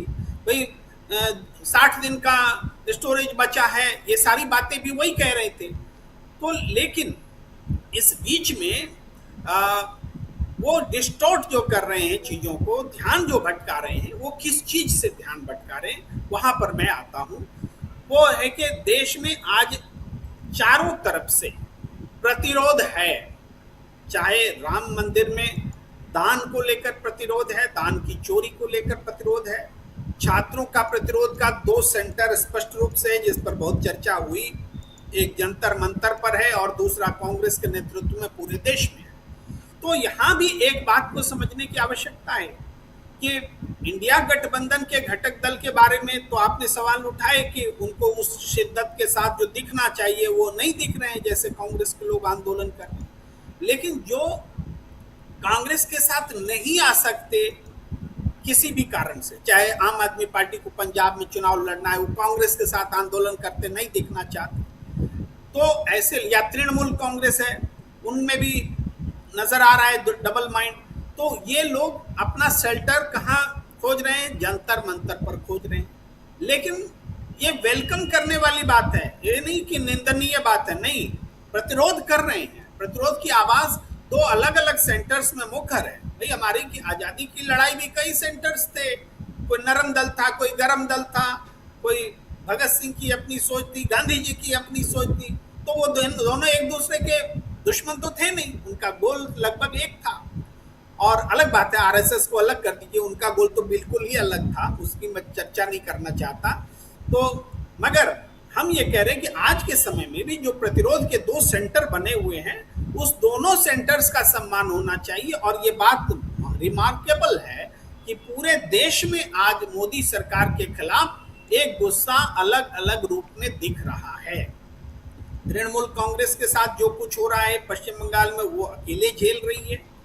आम आदमी पार्टी के साथ जो कुछ हो रहा है वो भी उसने झेला है, और दिल्ली की सरकार से कैसे आम आदमी पार्टी को बेदखल किया गया, कैसे अरविंद केजरीवाल को जेल में डाला गया, कैसे उन पर आरोप साबित नहीं हुए, वो सब भी एक फैक्ट है। ये नहीं है, फैक्ट से हम मुंह नहीं छिपा सकते, जो फैक्ट है उसको तो बोलना ही पड़ेगा। लेकिन हाँ, सबके गोल जो हैं एक जैसे नहीं होते, राजनीतिक हित टकराते हैं। लेकिन मोदी सरकार ने जिस तरीके से देश की विभिन्न राजनीतिक पार्टियों को, विभिन्न सरकारों को परेशान किया है ताकि लोकतंत्र खत्म हो जाए और हम चुनाव दर चुनाव जीतते रहें, जब चुनाव जीत ही जाएंगे तो डर किस बात का? जब मतदान पर हमारा अपने हिसाब से कब्जा रहेगा तो मत भी उनकी मुट्ठी में, और दान तो मुट्ठी में है ही अयोध्या वाला। तो मत और दान दोनों, मतदान आप समझ लीजिए इन्होंने अपनी मुट्ठी में कर रखा है। तो ये जो हालात बने हैं, ये इसमें संतोष की बात है कि पिछले 12 साल में इतना ज्यादा संगठित रूप से प्रतिरोध इससे पहले देखने को नहीं मिला था। कई बातें होती हैं, इसमें एक निराशा वाला तत्व होता है, उसको मैं थोड़ा एड्रेस करना चाहता हूं कि क्या होगा, इतने दिन हो गए धरना प्रदर्शन के, इतना प्रदर्शन 2 महीने से चल रहा है, कुछ हो नहीं रहा है। और कुछ का मतलब क्या हो रहा है? एक दिन में क्या मोदी सरकार सत्ता छोड़ देगी? एक दिन में क्या धर्मेंद्र प्रधान इस्तीफा दे देंगे? प्रतिरोध विकसित हो रहा है। प्रतिरोध को आप जितना, आप कोई भूख हड़ताल करते हुए अस्पताल जा रहे हैं तो इसके रिएक्शन सबके मन में पैदा हो रहे हैं, सरकार से सवाल मजबूत हो रहे हैं और आंदोलन क्रमशः मजबूत हो रहा है। और जब आंदोलन क्रमशः मजबूत होगा, प्रतिरोध अगर देश में मजबूत होगा, तो यही आंदोलन की सफलता है। वो एक दिन में सरकार नहीं बदलती, सरकार तो जनता बदलेगी। आंदोलन उस परिस्थिति को तैयार करेगी कि कौन गुनहगार है, उसके लिए लामबंदी हो। सरकार गुनहगार है, पेपर लीक नहीं रोक पा रही है, दूसरी चीजों को लेके जो है सरकार को एक्सपोज करने का काम आंदोलन करता है। बाकी काम राजनीतिक पार्टियां करती है, सत्ता बदलने का काम। आंदोलन कहीं सत्ता बदलता है नहीं, आंदोलन एक आधार तैयार करता है कि जो सत्ता जनता के खिलाफ है उसके खिलाफ वो राजनीति मजबूत हो जो सत्ता बदल। मुझे लगता है उस दिशा में देश बढ़ रहा है। मैं कतई निराश नहीं हूं, बिल्कुल आशान्वित हूं। ऐसा प्रतिरोध तो हमने कभी देखा ही नहीं था। प्रतिरोध का दौर मैं देख रहा हूं, ये मैं कहना चाहता हूं। ये प्रतिरोध का लंबा दौर और जो लंबा होने वाला है, आप कहें तो प्रतिरोध की शुरुआत हो चुकी है। अगर आपके शब्दों को अगर और थोड़ा क्लियरिफाई करने की कोशिश करें तो आप ये बताना चाह रहे हैं कि प्रतिरोध की आवाज़ जो बुलंद होनी चाहिए वो अब सुनाई पड़ने लगी है, ये मानूं, यही कहना चाह रहे थे? बिल्कुल बिल्कुल यही कहना चाह रहे हैं। मुझे दिख रहा है कि जो पहले जनता या कोई कांग्रेस पार्टी या कोई भी पार्टी प्रतिरोध के लिए जाती थी तो प्रतिरोध इकट्ठा ही नहीं होता था। आज प्रतिरोध संगठित हो रहा है। एक बात मैं और ध्यान में आती है जिसको कहना मुझे जरूरी लगता है कि विरोध जंतर मंतर पर ही क्यों? भाई जंतर मंतर पर विरोध करने का एक बना दिया गया, सुप्रीम कोर्ट ने आदेश दे दिया, आंदोलनकारी मानने लग गए और पुलिस घेर करके उनको जैसे मन वैसे धरना प्रदर्शन करवाएगी, कभी उसको मजबूर करेगी, कभी उसको घसीटेगी। अरे इस जंतर मंतर के पैटर्न को किसानों ने तोड़ा था, उस पैटर्न को फिर तोड़ने की जरूरत है। अरे होते कौन है तुम हमको जंतर मंतर पर ही आंदोलन करने के लिए विवश करने वाले? आंदोलन क्या डिसिप्लिन में होता है? आंदोलन डिसिप्लिन तोड़कर होता है और जंतर मंतर से निकल करके आपको आंदोलन करना पड़ेगा। उस प्रतिरोध को उस सीमा तक जाना पड़ेगा। नहीं मानते हम जंतर मंतर, नहीं करेंगे हम केवल जंतर मंतर, जहां चाहेंगे वहां बैठेंगे। ये हमारे आजाद हिंदुस्तान है। कौन होता है सुप्रीम कोर्ट हमें यह बताने वाला कि तुम जंतर मंतर पर ही आंदोलन करोगे? तुम सुप्रीम कोर्ट में या दूसरी जगहों में सारी चीजें गलत चीजें होती रहेगी और हम जंतर मंतर पर बैठेंगे और तुम कोर्ट में तुम्हारे नोट मिलेंगे, तो कोर्ट में नोट मिलेंगे जले हुए घर से और हम जंतर मंतर पर आंदोलन करेंगे। ये जंतर मंतर के खिलाफ में आपको आंदोलन करना पड़ेगा। नहीं करेंगे हम जंतर मंतर, हम जहां चाहेंगे वहां आंदोलन करेंगे। इस आवाज को बुलंद करने की जरूरत है। वो तो कह रहे हैं कि हमको जंतर मंतर पे ही बैठने दो, वो तो खुद ही कह रहे हैं। उन्होंने मना, वो तो कह भगा रहे हैं आप चले जाओ यहाँ से। तो जब वो भगाएंगे प्रेम कुमार जी, जैसे दिल्ली कूच कर रहे थे किसान, दिल्ली घुसने नहीं दिया, टिकरी बॉर्डर, सिंगू बॉर्डर और गाजीपुर बॉर्डर पे रुक गए, वहीं तंबू गाड़ दिया, वहीं बैठे रहे 13 महीने तक। तो जो आप कह रहे हैं वही, जहां आप हमको रोकोगे वहीं बैठ जाएंगे। और बिल्कुल सही कि आंदोलन जो है वो नियम कायदे कि नहीं जी, जैसे जैसे महाभारत का युद्ध हो रहा है और सूर्यास्त के बाद हम लड़ाई नहीं लड़ेंगे, सूर्यास्त होते ही लड़ाई खत्म होगी, फिर दूसरे दिन सूर्योदय होगा, उसके साथ ललकारेंगे और युद्ध करेंगे। आंदोलन वैसे नहीं होता, आंदोलन रात दिन जैसे हो वैसे होता है। ज़रा जल्दी से आना चाहता हूँ इकरार के पास एक छोटा सा इन्फॉर्मेशन के लिए, और फिर जयशंकर जी आपके पास आता हूँ। इकरार, ज़रा ये बताइए कि जंतर मंतर पे आज इस वक्त कितने लोग हैं जो आमरण अनशन पर बैठे हैं? अगर आप गिने हों तो ज़रा आपसे समझना चाहता हूं कि कितने लोग हैं, क्योंकि जंतर मंतर के आंदोलन को, और सिर्फ इसलिए कि कॉकरोच जनता पार्टी के आह्वान पे ये हो रहा है, इसको अगर खारिज कर दें तो ये ठीक नहीं होगा। एक जर्नलिस्ट होने के नाते मैं ये कहूँगा, एक जर्नलिस्ट होने के नाते, बाकी सबकी अपनी अपनी इच्छा है, कौन किसको किस रूप में देखता है, लेकिन जर्नलिस्टिक अप्रोच तो यही कहता है। और उसमें भी आप याद कीजिए, आप लोग, अगर कोई आमरण अनशन पर बैठता था, पहले भी एक इंसान, एक आदमी आमरण अनशन पर बैठता था तो पूरी जो कायनात हिल जाए, यह होता था। लेकिन आज मैं इसलिए पूछ रहा हूं इकरार से कि कितने लोग वहां हैं, और उसके बाद भी अगर जंतर मंतर को आप इग्नोर करना चाहेंगे तो माफी चाहूंगा, ये नहीं करना चाहिए। मैं यही कहूंगा, मर्जी आप लोगों की है। मैं तमाम दर्शक साथियों को भी कह रहा हूं कि आखिर जिस बात को प्रेम कुमार जी पुरजोर तरीके से कह रहे हैं, उसी बात को मैं आगे बढ़ा रहा हूं। क्योंकि यहां, और मैं अभी जब आऊंगा जयशंकर जी के पास, ऐसे ढेरों आंदोलनों को, जयप्रकाश नारायण जेपी आंदोलन, और उसमें जेल में सजा तो नहीं, लेकिन उस समय कई लोग जेल में डाले गए थे, उसमें से एक हमारे जयशंकर गुप्ता जी भी थे इमरजेंसी के समय। तो इनसे बेहतर और कौन जानेगा कि यहां प्रतिरोध की आवाज और उसका दमन कैसे किया जाता है। लेकिन इकरार, पहले ये बताइए, कितने लोग आमरण अनशन पर बैठे हैं, हंगर स्ट्राइक पे बैठे हैं, जंतर मंतर पर? जी राजीव जी, अगर संख्या में अगर हम बात करें तो युवा और छात्रों को मिलाकर अब 20 की संख्या है, यानी 20 की संख्या में ये जो छात्र हैं वो लगातार सोनम वांगचुक के साथ जो हड़ताल पर, भूख हड़ताल पर बैठे हैं। वहीं एक छात्र थे, 21वां अगर छात्र की हम बात करें, वो 3 दिन पहले बैठे थे, लेकिन वो हॉस्पिटल चले गए, और हॉस्पिटल क्योंकि उनकी तबीयत ज़्यादा ख़राब हो गई थी। ये मैं उस समय की बात कर रहा हूँ जबकि जो भूख हड़ताल का दौर शुरू नहीं हुआ था। लेकिन भूख हड़ताल के दौर के बाद लगातार जो अगर छात्र और युवाओं की हम बात करें तो 20 के करीब छात्र थे, जिनमें से 2 जो छात्र, एक तो आयशा की जो छात्रा, उनकी तबीयत खराब हो गई थी, उन्हें हॉस्पिटल में एडमिट करवाया गया है। और वहीं जो एक छात्र, एक युवक और थे, उनकी भी तबीयत खराब थी, उनको भी हॉस्पिटल में एडमिट कराया गया है। पर राजीव जी, यहाँ एक छोटा सा ये बात कहना चाहता हूँ कि हम जो मैं किसी पार्टी का नाम नहीं ले रहा, लेकिन पॉलिटिकल जितने भी प्रदर्शन होते हैं, मैं बार बार यही अपनी बात में रखता हूँ कि पॉलिटिकल पार्टी के जो प्रदर्शन होते हैं, उसमें जो प्रदर्शन में वो पार्टी के कार्यकर्ता होते हैं राजीव जी, और उनको जो लाने के लिए बसें होती हैं और तमाम तरीके के इंतज़ाम किए जाते हैं। ये बार बार मैं अपनी जो बात रखता हूँ तब मैं कहता हूँ। लेकिन वहीं ये एक ऐसा आंदोलन है, हम इसलिए इसको बार बार हम भीड़ इसलिए कहते हैं क्योंकि ये लोग किसी पार्टी के सदस्य नहीं हैं, और ये लोग खुद अपने खर्चे से यहाँ आ रहे हैं, और जिस ग्रुप के ये लोग यहाँ आ रहे हैं वो वेल एजुकेटेड, अच्छे परिवार से इस तरह के लोग यहाँ आ रहे हैं। इसलिए ये आंदोलन थोड़ा सा, मैं कहूँगा कि बाकी पॉलिटिकल आंदोलनों से ये आंदोलन थोड़ा अलग है। और दूसरी बात, सीजेपी ने ज़रूर इस प्रोटेस्ट को जो ऐलान किया था उसके नाम से अभी भी चल रहा है, लेकिन मंच पर लगातार जो भी छात्र आ रहे हैं, जिस भी राज्य से छात्र आ रहे हैं राजीव जी, वो अपनी बात रख रहे हैं। और जो तमाम, चाहे यूपीएससी के छात्र ले लीजिए या उत्तर प्रदेश की तमाम परीक्षाएं होती हैं उसके छात्र ले लीजिए। आज हमने 5 बजे में एक वाराणसी से एक छात्र आया था, उसने अपनी बात रखी, उसने बताया कि पेपर पहले से किस तरह से सेट होता है, किस तरीके से पेपरों की बिक्री होती है, उसने तमाम जो उदाहरण दे के बताएं।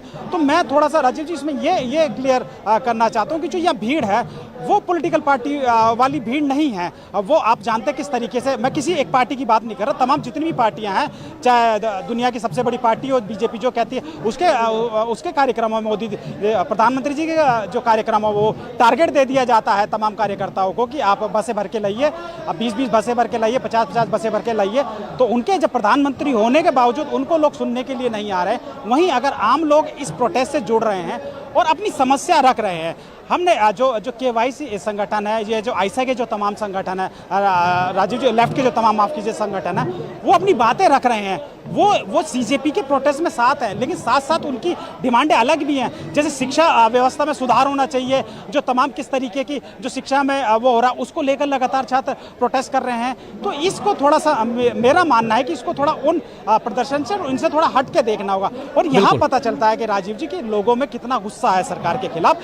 लगातार एक मुद्दा नहीं है यहाँ, आप चाहे झुग्गी तोड़ने का मुद्दा हो, मकान तोड़ने का मुद्दा हो, या पेपर लीक का मुद्दा, वो एक ये मंच बन चुका है। इस मंच पर आकर सभी लोग अपनी बातें रखते हैं और सभी लोग यहाँ उनकी बातें सुन रहे हैं। तो ये है। वहीं अगर हम बात करें, कल जो संजय सिंह और जो जॉन ब्रिटास जो आए थे, CPIM के जो सांसद थे वो आए थे, उन्होंने बाकायदा मन से ऐलान किया है कि पार्लियामेंट की शुरुआत होगी तो हम पार्लियामेंट नहीं चलने देंगे। यानी उन्होंने साफ तौर पर कहा कि हम इस मुद्दे को पार्लियामेंट में उठाएंगे और पार्लियामेंट जो है वो हम नहीं चलने देंगे जब तक कि सरकार की तरफ से इसको लेकर कोई डिसीजन नहीं आ जाता। जी राजीव जी। बिल्कुल बिल्कुल, बने रहिए आप हमारे साथ। जल्दी से इधर जयशंकर जी के पास आना चाहता हूं, जरा स्क्रीन पर ले आइए। जयशंकर जी, जरा आपसे समझना चाहता हूं आंदोलनों को आप, और मैं टोटली केंद्रित नहीं रखना चाहता इस डिस्कशन को सिर्फ और सिर्फ जंतर मंतर पे और सिर्फ आंदोलनों पे, लेकिन इतना ज़रूर है कि एक बड़े आयाम में ज़रा इसको देखा जाए कि देश में चल क्या रहा है। आखिर में जो यहाँ इकरार कह रहे थे, बहुत महत्वपूर्ण बात, कि संसद का सत्र आप कवर करते हैं, आप जाते हैं, रोज जाते हैं, आप जानते हैं, और अभी फिर से मानसून सेशन कवर करेंगे, आप जाएंगे। हमारे साथी शकील अख्तर जी लगातार कवर करते हैं वो भी, और हम आप दोनों के ज़रिए तमाम घटनाक्रमों को अपने साथियों तक पहुंचाते भी हैं। ये तो तय है कि मानसून सत्र जो है वो सरकार के लिए काफ़ी इम्पॉर्टेंट है, सरकार के लिए, मोदी सरकार के लिए ये भी तय है, क्योंकि बहुत सारे बिल हैं जिसको वो पास कराना चाहती है। लेकिन दूसरी तरफ जो हम जंतर मंतर पे देख रहे हैं, 19 तारीख को अगर राहुल गांधी का, अभी भी मैं अगर कह रहा हूँ क्योंकि 10 तारीख को वो कार्यक्रम होना था प्रयागराज में, अब 19 तारीख किया गया है, तो 19 को भी होगा कि नहीं होगा कांग्रेस के साथी बताएंगे, पर अगर एग्जैक्टली 19 को होना ही है तो 19 तारीख और 20 से पार्लियामेंट की शुरुआत हो रही है, सेशन की शुरुआत हो रही है। वो अगर होता है, पटना में अगर राहुल गांधी का आयोजन होता है छात्रों की गूंज वाला, दिल्ली में होता है उसी वक्त जिस वक्त यहाँ दिल्ली में पार्लियामेंट में गहमा गहमी का आलम होगा, तब ज़रा आपसे ये समझना चाह रहा हूँ कि जो ये आंदोलन चल रहा है, इस आंदोलन का कितना असर यहाँ से, इस जंतर मंतर से लगभग 1 किलोमीटर की दूरी पर पार्लियामेंट में आप देखते हैं, और कितना यहाँ से सरकार को सचेत हो जाना चाहिए। क्योंकि इसलिए मैं सचेत हो जाना चाहिए, हम सरकार के कोई शुभचिंतक के नाते नहीं कह रहे हैं। सचेत से मतलब सीधा है कि जो आंदोलन है वो आंदोलन की आग वहां तक पहुंच सकती है, उस पार्लियामेंट तक पहुंच सकती है। इसलिए और इसीलिए इस वक्त जब पार्लियामेंट की शुरुआत होती है, आप जानते हैं अच्छी तरह से जयशंकर जी कि पूरे एरिया को सैनिटाइज कर दिया जाता है चारों तरफ। इसीलिए ज़रा आपसे समझूं कि यहाँ से आज तारीख है 5 जुलाई, और अगले 15 दिनों तक इस आंदोलन, सरकार के रवैये, इस बीच प्रधानमंत्री 6 दिनों की विदेश यात्रा पर फिर से, आप कैसे देखते हैं? राजीव जी, पहली बात तो यह है कि संसद का ये सत्र तो बहुत छोटा है, मानसून सत्र बहुत छोटा रहेगा ये, और सरकार की कोशिशें होगी कि बहुत सारे विधेयक को पास कराएं अपने, जो बहुत विवादित विधेयक रहे हैं। जोड़ तोड़ का खेल चल रहा है, उसका एक मकसद ये भी रहा है। हालांकि अभी तक उसमें कोई बहुत ठोस कामयाबी तो नहीं मिल सकी। अभी भी 40-41 सांसद इनके कम पड़ रहे हैं 2/3 बहुमत जुटाने के मामले में। हालांकि हो सकता है कि कुछ लोगों को तटस्थ रखे, कुछ लोग को एब्सटेन कराएं, मतलब वो उनका अपना हेडेक है। लेकिन मुझे लग रहा है कि संसद का मानसून सत्र इस बार चल नहीं पाएगा, क्योंकि एक दो समस्याएं नहीं है, चाहे वो नीट पेपर लीक हो या और पेपर जो लीक हो रहे हैं मामले, बेरोजगारी का जो संकट खड़ा हो रहा है, या जो अर्थ संकट हमारे सामने है, प्रधानमंत्री कह रहे हैं, वो झूठ कह रहे हैं, वो संकट टला कहाँ से है? क्या हमारी करेंसी क्या वापस आ गई है क्या? 80 के पास आ गई है क्या? 80 रुपए में $1 मिलने लगा है क्या? अभी भी तो 95 पेट्रोल की कीमत कम हो गई है क्या? पेट्रोल सस्ता हो गया है क्या? डीजल सस्ता हो गया है क्या? भाई आप इथेनॉल मिला करके चोरी कर रहे हैं, उसके बावजूद आप पेट्रोल उसी दाम पे बेच रहे हैं ना। 104 रुपए तो हमको देना पड़ रहा है दिल्ली में, बाकी लोगों पे देश में टला है। संकट को तो आपने आमंत्रित किया, आपने अपने विश्वस्त साथियों को छोड़ करके किसी और के, अपने हुक्मरान के, या जिनको आप अपने आका को खुश करने के लिए आपने संकट खड़ा किया, वो तो एक अलग विषय है, उसकी चर्चा नहीं है। मैं अब चर्चा करूंगा ये जंतर मंतर या विरोध प्रदर्शन की बात हो रही है। देखिए, अखिल स्वामी जी ने बोलते बोलते रहो में थोड़ी गलत बात भी बोल दी, उनको थोड़ा उस पर चाहिए कि पहली बात तो यह है कि अब इस देश में परंपरागत संघर्ष और आंदोलन नहीं चल पाएंगे। अब नए तरह के, चूंकि नई पीढ़ी आ रही है, नई पीढ़ी की सोच अलग है, नई पीढ़ी का अपना काम करने का तरीका अलग है, तो उस हिसाब से लोग अपने को ये करेंगे, और जो आक्रोश है उसकी अभिव्यक्ति तो होगी। अगर कोई राजनीतिक दल नहीं कर रहा है जंतर मंतर पे या गांधी मैदान पे या शिवाजी पार्क में या कहीं और भी, हजरत महल पार्क में या कहीं भी, तो कोई ना कोई तो निकल करके आएगा, चाहे वो काक्रोच बन कर आएगा, चाहे कुछ भी बन करके आएगा। तो सब पहले ही उसके ऊपर शक्की मिजाज रखना, आशंकाओं से घेर लेना, ये मुझे लगता है कहीं ठीक नहीं है। अच्छा, दूसरा ये कि बाकी लोगों को रोका तो नहीं है, जैसे आज संजय सिंह गए हैं, अरुंधति राय भी गई हैं, लेफ्ट के लोग वहां जा ही रहे हैं, लगातार जा रहे हैं, तो बाकी दल भी जा सकते हैं। दूसरा, उन्होंने जो ये कह दिया ना, मर्दों की तरह से लड़ो, माओ को क्या मतलब, तो एकदम लैंगिक भेद की बात है भाई। लड़ना क्या मर्दों का ही है क्या? मर्द ही लड़ सकते हैं क्या? औरतें नहीं लड़ती हैं क्या? आंदोलन तो औरतें भी करती हैं, छात्राएं वहां बहुत ज्यादा हैं। और दूसरी बात यह है कि आज इस आंदोलन के जरिए एक जन सहानुभूति जो तैयार हो रही है गार्जियंस के बीच में, अभिभावकों के बीच में, चाहे वो पुरुष हो चाहे महिला हो। माताएं भी कम परेशान थोड़ा हो अपने बच्चों के भविष्य को लेकर के, तो उनके अंदर भी तो एक भावना जा रही है। अब सरकार के सामने एक समस्या जरूर है ये। देखिए, ये तो गूंगी भरी सरकार है, और ये तो मतलब समस्या की उपेक्षा कर दो, देखो ही मत उधर, ये इसकी नीति रही है। आज तक प्रधानमंत्री ने मणिपुर के बारे में कुछ बोला क्या? आज तक प्रधानमंत्री ने डॉलर के बारे में, जो डॉलर की बढ़ती हुई कीमत है और रुपया आईसीयू से कहाँ चला गया पता नहीं, वेंटिलेटर पे है या कहाँ है, उसके बारे में एक लफ्ज बोला है क्या? 2013-14 में तो लगातार उनके सारे भाषण इसी पर होते थे। पेट्रोल के बारे में एक लाइन उन्होंने बोला है क्या? डीजल के बारे में कुछ बोला है क्या? एथेनॉल के बारे में बोला है क्या? समस्याओं का अंबार इस देश में लग रहा है। आप देखिए, जितने हाई एक्सप्रेस वे बने हैं, जगह जगह से तस्वीरें आ रही है। अभी दिल्ली से देहरादून तक का जो एक्सप्रेस वे बना है, किस तरह से गड्ढे बन गए हैं, ढक गए हैं। ये भ्रष्टाचार की जीती जागती इमारतें हैं। और उसी तरह से जैसे अब राम जन्मभूमि मामला नहीं है, इथेनॉल का मामला मामूली मामला नहीं है। अपोजिशन की जिम्मेदारी है और जवाबदेही भी बनती है कि आप जनता के आक्रोश की अभिव्यक्ति का मंच तैयार करिए। जनता ने आपको विपक्ष की जिम्मेदारी दी है, तो उस जिम्मेदारी को आपको निभाना पड़ेगा, और वो काम आज जंतर मंतर के लड़के कर रहे हैं। और सही बात है कि जो आज की तारीख में अगर 1 लाख की भीड़ जमा करनी हो किसी को, तो मिनिमम 5 करोड़ रुपए का बजट हो जाता है। लेकिन ये लड़के तो अपने तरफ से आ रहे हैं ना, अपने पैसे लगा करके आ रहे हैं, जा रहे हैं, खा रहे हैं, बना रहे हैं, तो एक स्वयं स्फूर्त तो है। अब इस आक्रोश को बनाए रखना होगा, और इस आक्रोश को एक वैचारिक दिशा भी देनी होगी, क्योंकि तात्कालिक इश्यूज पे तो आंदोलन नहीं बहुत लंबा नहीं चल पाते हैं ना। इसको आपको प्रोलांग उसी ढंग से करना होगा।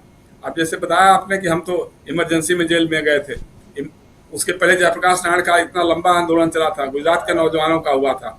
गुजरात के नौजवान काफी समय तक लड़ते रहे, उसके बाद चिमन भाई पटेल की सरकार गिरी थी, फिर विधानसभा का चुनाव भी साल भर के बाद कराया गया था, तब सरकार हारी थी, वहां पे जन मोर्चे की सरकार बनी थी। उसी तरह से बिहार का आंदोलन बहुत लंबा चलता रहा, लेकिन अब कोई तात्कालिक सफलता, मतलब धर्मेंद्र प्रधान इतनी जल्दी त्यागपत्र दे देंगे, ऐसा तो संभव नहीं लगता है। क्योंकि अगर वो देंगे तो फिर उसमें नीट में और बाकी जो इन्वॉल्व हैं लोग, उनके ऊपर भी तो आंच आएगी। अगर जिस दिन अयोध्या मामले में राम जन्मभूमि के चढ़ावे की लूट हुई है, जो चंदा चोरी हुई है, जो या जमीन के खरीद फरोख्त में जो सौदे में घपले घोटाले हुए हैं, अगर चंपत राय जेल चले गए तो फिर चंपत राय जी तो कुछ बोलेंगे ना वहां। तो वो भी तो हुआ कि भैया आपने तो ट्रस्ट बनाया था, आपने तो पार्लियामेंट के अंदर घोषित किया था ट्रस्ट के बारे में, आपने तो गजट नोटिफिकेशन कराया था, गृह मंत्रालय ने लिस्ट तैयार की थी। तो सारे के सारे बड़े बड़े चोर है ना इसमें। तो सबसे बड़ी चोरी अयोध्या के मामले में राजीव जी आरएसएस ने की कि जन आस्था को आपने आरएसएस का बना दिया। आरएसएस का मंदिर कैसे हो सकता है? हिंदुओं की जनभावना थी, हिंदू चाहते थे कि वहां पे मंदिर बने, सुप्रीम कोर्ट के आदेश से बना, तो लेकिन उसमें विश्व हिंदू परिषद और आरएसएस का आधिपत्य कैसे हो गया? तो डकैती तो सबसे पहले आप ही डाल दी उस दिन, शंकराचार्यों की आपने उपेक्षा कर दी। मैं कह रहा हूं कि आज दिग्विजय सिंह ने बहुत अच्छा कदम उठाया है, जो वहां से इंदौर से यात्रा करके आ रहे हैं। मान लीजिए अयोध्या तक की यात्रा करेंगे, कितना कर पाएंगे नहीं कर पाएंगे स्वास्थ्य के हिसाब से, उम्र के हिसाब से, हालांकि उन्होंने तो नर्मदा यात्रा भी की थी। इस तरह के कार्यक्रम अपोजिशन को शुरू करने चाहिए और राहुल गांधी को भी लीड करना चाहिए। आज की तारीख में राजीव जी, संसद में तो ठीक है एक तरह का कोऑर्डिनेशन बन जाता है, अभी सोनिया जी बैठक बुला रही हैं, लेकिन जैसे बार बार सवाल होता है कि भाई समाजवादी पार्टी के लोग कहाँ हैं, आरजेडी के लोग कहाँ हैं, ममता बनर्जी कहाँ हैं, आम आदमी पार्टी कहाँ है। सबकी अपनी अपनी राजनीति है और सब एक दूसरे से भी डरे हुए हैं कि भाई कल को ये, जिस तरह बीजेपी चाहती है कि सिर्फ बीजेपी और कांग्रेस ही हो, तो उस तरह कांग्रेस भी चाहती है कि सिर्फ कांग्रेस और बीजेपी ही राजनीति करे। तो उसको देखते हुए भी आज आपके ऊपर ये जिम्मेदारी पड़ी है विपक्ष को लीड करने की, राहुल गांधी और कांग्रेस को।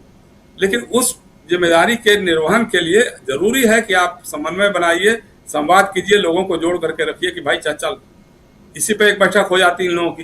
भाई जंतर मंतर पे जो युवाओं का प्रदर्शन हो रहा है, कांग्रेस जनता पार्टी बन गई है, उसके बारे में हमारी क्या राय होनी चाहिए, हमको क्या इसमें करना चाहिए नहीं करना चाहिए, कोई एक बात तो निकल के आए ना सामने। वो सब आप नहीं करेंगे, वो सब आप अपना एकला चलने की बात करेंगे। तो कांग्रेस के साथ दिक्कत यही हो जाती है कि कभी वो सोचती है कि नहीं सबको साथ लिए बिना काम नहीं चलेगा, फिर कभी वो सोचती है कि नहीं अकेले दम पे ही हम लड़ करके बीजेपी को हरा देंगे, और उसके नतीजे आज दिखाई दे रहे हैं। और ये काम ममता बनर्जी ने भी करके देख लिया, आम आदमी पार्टी ने भी करके देख लिया, कांग्रेस भी देख ही ले रही है। तो एक तो आपको तय करना पड़ेगा कि हमको अपोजिशन को एकजुट करके, या जितना संभव हुआ उतने एकजुटता के साथ हम इस सरकार को चुनौती देंगे, सड़क से लेकर संसद तक चुनौती देंगे। और सिर्फ जंतर मंतर नहीं, वो प्रेम कुमार सही कह रहे थे, जंतर मंतर नहीं बल्कि राज्यों की राजधानियों में भी जहां भी समस्या वहीं पे संघर्ष, ये काम होना चाहिए। तो ये अगर होना शुरू हो जाए तो मुझे लगता है कि सरकार तो परेशानी में है, बेचैनी उनके यहाँ कम नहीं है। अंदर खाने की जो खबरें मिल रही हैं वो अंदर अंदर काफी हो रहा है, घुमड़ रहा है। लेकिन अब चूंकि अपोजिशन ही उनको इतना मौका दे देता है तो वो अपना वो पतली गली से निकल लेते हैं। लेकिन ये है कि युवाओं का आंदोलन अगर चलेगा, अगर इस्तीफा नहीं होता है धर्मेंद्र प्रधान का और ये संघर्ष जारी रहता है, तो ये सरकार के लिए भारी तो पड़ेगा। जी राजीव, सबसे बड़ी बात यहाँ है कि पिछले कितने दिन हो गए, 8 दिन हो गए हंगर स्ट्राइक के, लगभग 20 लोग हैं और 8 दिन हो गए, अभी बता रहे थे इकरार।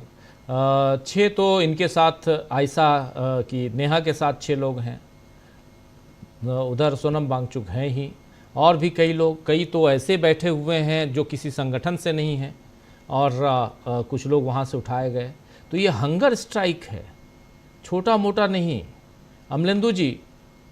और इसीलिए जो बातें हम लोग विश्लेषण कर रहे हैं, और ये बहुत ज़रूरी है समझना कि आखिर देश में बहुत कुछ है, मुद्दे बहुत हैं, रोज़ हैं, सड़कें टूटी हुई हैं, कहीं जो जहाँ जा रहा है वहीं धंस जा रहा है।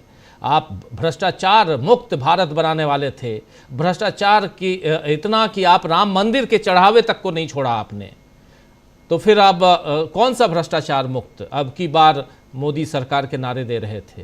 ये सब कुछ बहुत, क्या कहा जाए क्या ना कहा जाए, बहुत कुछ है, फिर भक्तों को तकलीफ होने लगती है। लेकिन यहाँ दूसरी बात यह है कि विपक्ष की एकता कहाँ है, एकजुटता कहाँ है, ये सवाल भी आता है।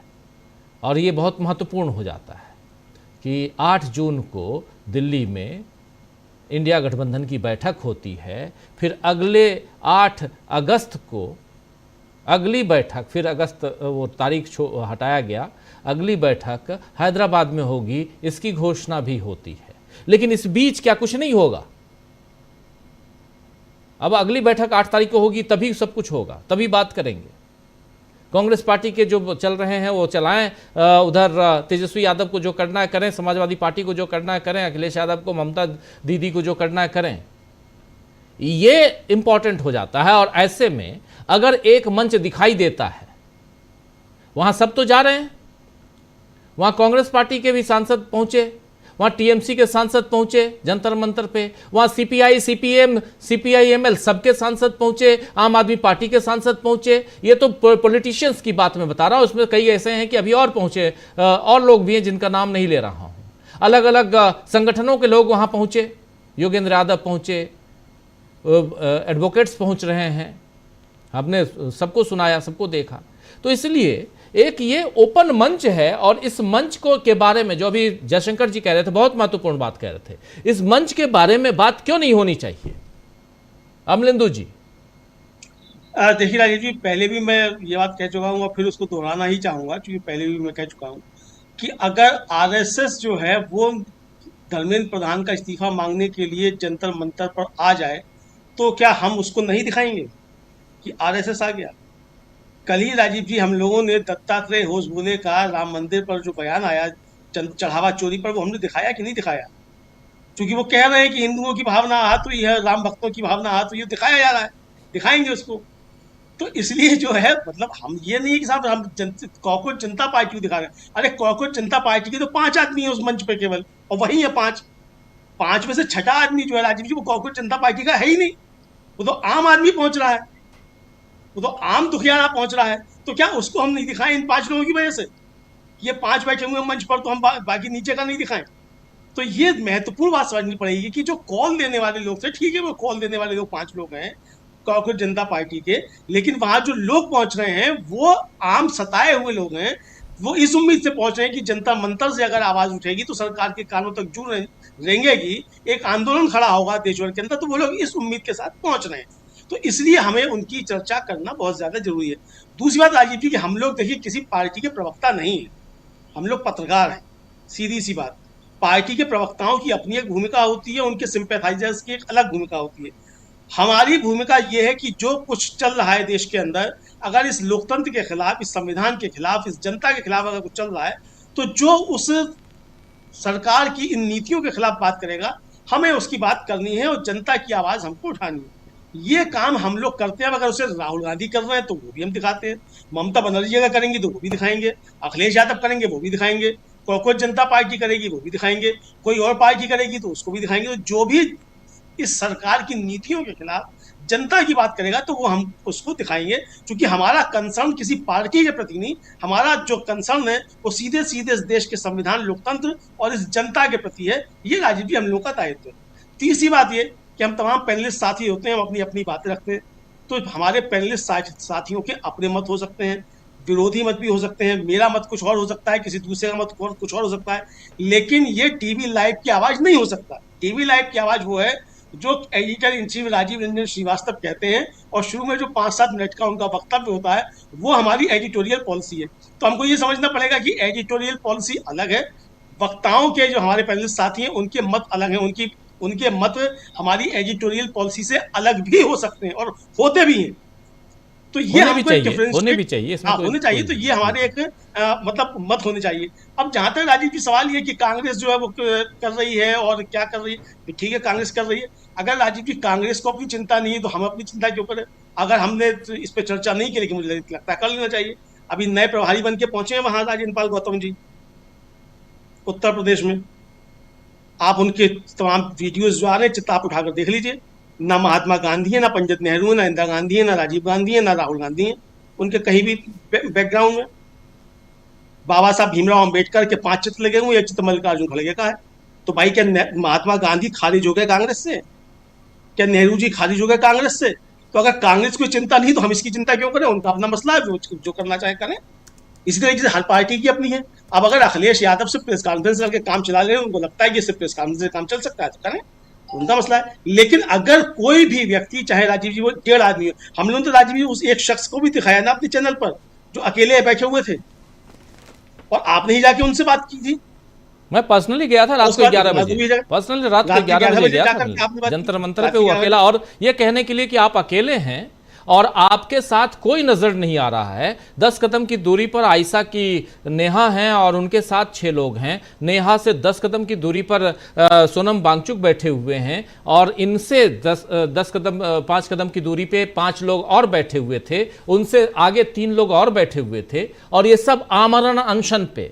तो इनको ये जो मुजफ्फरनगर वाले हैं, और वो इसलिए क्योंकि उनके बेटे का जो पेपर है वो लीक हो गया, और वो भी चाहते हैं कि किसी भी ढंग से उनका बेटा अच्छे से पढ़ ले, और इसमें सॉलिडेरिटी के लिए इस आंदोलन में आके वो बैठे। मैं लगभग आधे घंटे तक, आप लोगों को बता रहा हूँ, आधे घंटे तक उनको कन्विंस करने की कोशिश करता रहा कि चूंकि आप अकेले हैं, आपकी तरफ किसी का ध्यान नहीं है, और यहाँ पर जिस ढंग से गंदगी फैली हुई है, मच्छर है, डेंगू हो सकता है, मलेरिया हो सकता है, बीमारियां हो सकती हैं, कोई आपकी तरफ देखने वाला नहीं है, आप कम से कम उठ जाओ। बाकी संगठन के लोग हैं जो हैं, लेकिन ऐसे अपनी मर्जी से अगर लोग बैठे हुए तो क्या कर सकते हैं? देख के दहल उठते हैं। इसलिए दहल उठता है जी क्योंकि आमरण अनशन है, जो मैं शुरुआत में कह चुका हूं।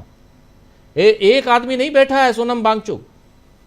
अन्ना आंदोलन के समय जो लोग मंच पे थे वो मंच पे थे, अन्ना साहब, और उनके अलावा अरविंद केजरीवाल और कुछ उनके साथी, और उसको लेकर कितना हाइप क्रिएट किया गया था, याद होगा।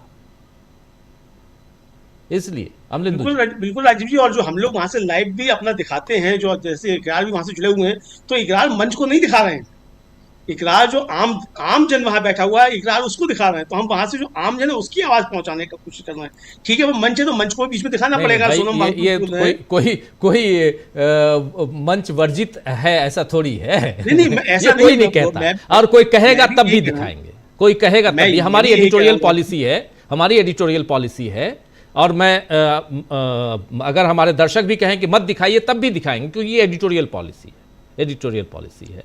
मंच क्यों नहीं दिखाएंगे हम मंच के नीचे जो लोग हैं उनको क्यों नहीं? बात तो वो है ना, और कोई कहेगा भी क्यों? नहीं कहेगा, सब जानते हैं। कोई नहीं कहेगा लेकिन मैं भी यही कह रहा हूँ, तो इसलिए ये सफाई की जरूरत नहीं है। सफाई नहीं कह रहा हूँ, मैं ये कह रहा हूँ तो नीचे भी दिखा रहे हैं, जनता को भी दिखा रहे हैं, जो जनता है उसको भी दिखा रहे हैं। नेहा का हम लोगों ने अलग से इंटरव्यू किया है, जो अलग से बैठी हुई है, उनसे आपने सवाल भी पूछे, और उसी दिन राजीव जी पूरी देश को ये मालूम पड़ा कि आयशा जो है वो अलग बैठी हुई है और कॉकरोच जनता पार्टी अलग बैठे हुए हैं। वो हमारे चैनल से ही बात कही है, और लोगों ने उसको कोट करके सोशल मीडिया पर लिखा है कि नेहा ने ये स्पष्ट किया है। इसका मतलब ये अच्छी बात है कि कॉकरोच जनता पार्टी का अलग है और आयशा का अलग है। तो कुल मिला के राजीव जी सिर्फ कॉकरोच जनता पार्टी नहीं, पूरे जंतर मंतर पर, अच्छा मान लीजिए अभी आज रात को अगर पुलिस क्रैकडाउन करती है तो क्या अकेले मंच पर क्रैकडाउन होगा? नीचे लोग बैठे हैं उन पर नहीं होगा? तो क्या तब हम बात नहीं करेंगे? तो ये राजीव जी बहुत सारे प्रश्न है। मुझे लगता है कि हमको जो वहां लोग पहुंच रहे हैं, जिनकी समस्या है, जिनकी मूलभूत आवाज है, वो हम लोगों तक पहुंचाने की बात कर रहे हैं। वो चाहे मंच से उठे, चाहे मंच के नीचे से उठे, तो जहां से भी आवाज उठेगी वो हम पहुंचाने का काम करेंगे। जी बिल्कुल बिल्कुल, सवाल ये नहीं है। सवाल और वहाँ क्या चल रहा है, कुछ कन्फ्यूजन है। हमारे दर्शक साथी भी लगातार, कुछ लोग मुझे फ़ोन करते हैं, कुछ लिखते हैं, सब कुछ चल रहा है पिछले 15 दिनों से। मेरे ऊपर भी बहुत प्रेशर बनाने की कोशिश हो रही है कि आप लगातार दिखाए जा रहे हैं, आप एक को आपने वहाँ, इकरार को आपने वहाँ खड़ा कर दिया है, और दिन भर आप लाइव दिखा रहे हैं, सारी चीज़ें हैं। स्वामी जी, ये सारी चीज़ें इतने फ़ोन आ रहे हैं मेरे पास, आपको क्या बताऊँ मैं। बहुत, आप क्या कर रहे हैं, बहुत नाराज़गी के साथ। बात ये नहीं, मैं जिनको जो है, अब जो एथिकल जर्नलिज्म है वो तो करना होगा। अगर कोई हलचल है, वो भी बिल्कुल पार्लियामेंट के बगल में, इस सेंसिटिव प्लेस में, 5 बजे के बाद सुप्रीम कोर्ट के आदेश के अनुसार 5 बजे के बाद वहाँ कोई भी धरना प्रदर्शन नहीं हो सकता।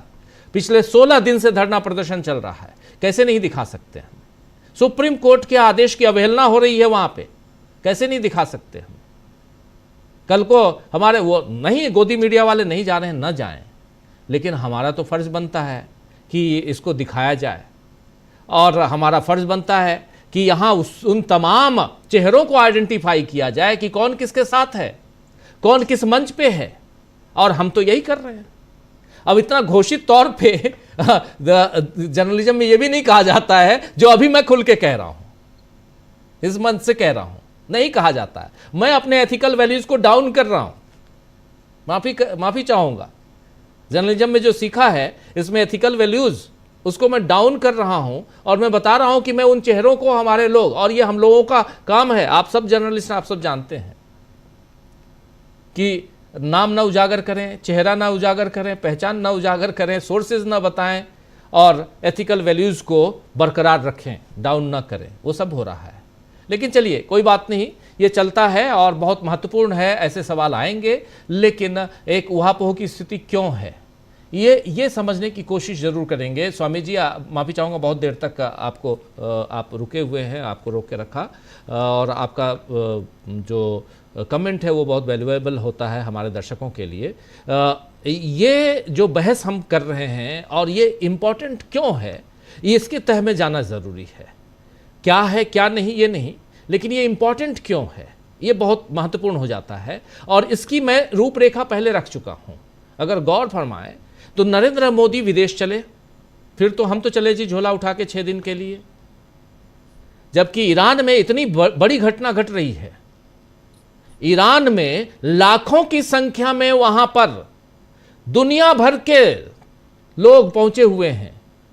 हमारे यहां से कौन गया है, कौन कौन लोग गए हैं, सरकार का कौन सा मंत्री गया हुआ है, जरा उसको खोज निकालिए। ईरान हमारा आज का साथी सहयोगी देश नहीं है, लेकिन ईरान के साथ हम क्या व्यवहार कर रहे हैं ये जरा निकालिए। हम लोगों ने ईरान युद्ध को लगातार, मुझे फिर कहना आप ईरान दिखा रहे हो, न्यूज़ पॉइंट में भी ईरान पे बात कर रहे हो। भाई दुनिया ईरान पे की तरफ निगाहें टिकाई हुई थी, तो ईरान कैसे नहीं दिखाते, ईरान पे बात कर रहे थे, तो इसीलिए वो ज़रूरी है। स्वामी जी ये बहुत, मैं एक जैसे पॉइंट ईरान की मैंने रख दी, नरेंद्र मोदी को जहाँ जाना चाहिए था वहाँ न जाके कहीं और दिशा में चले गए, निकले थे कहीं और जाने के लिए, कहीं और चले गए, जाने की इच्छा नहीं थी इसलिए चले गए।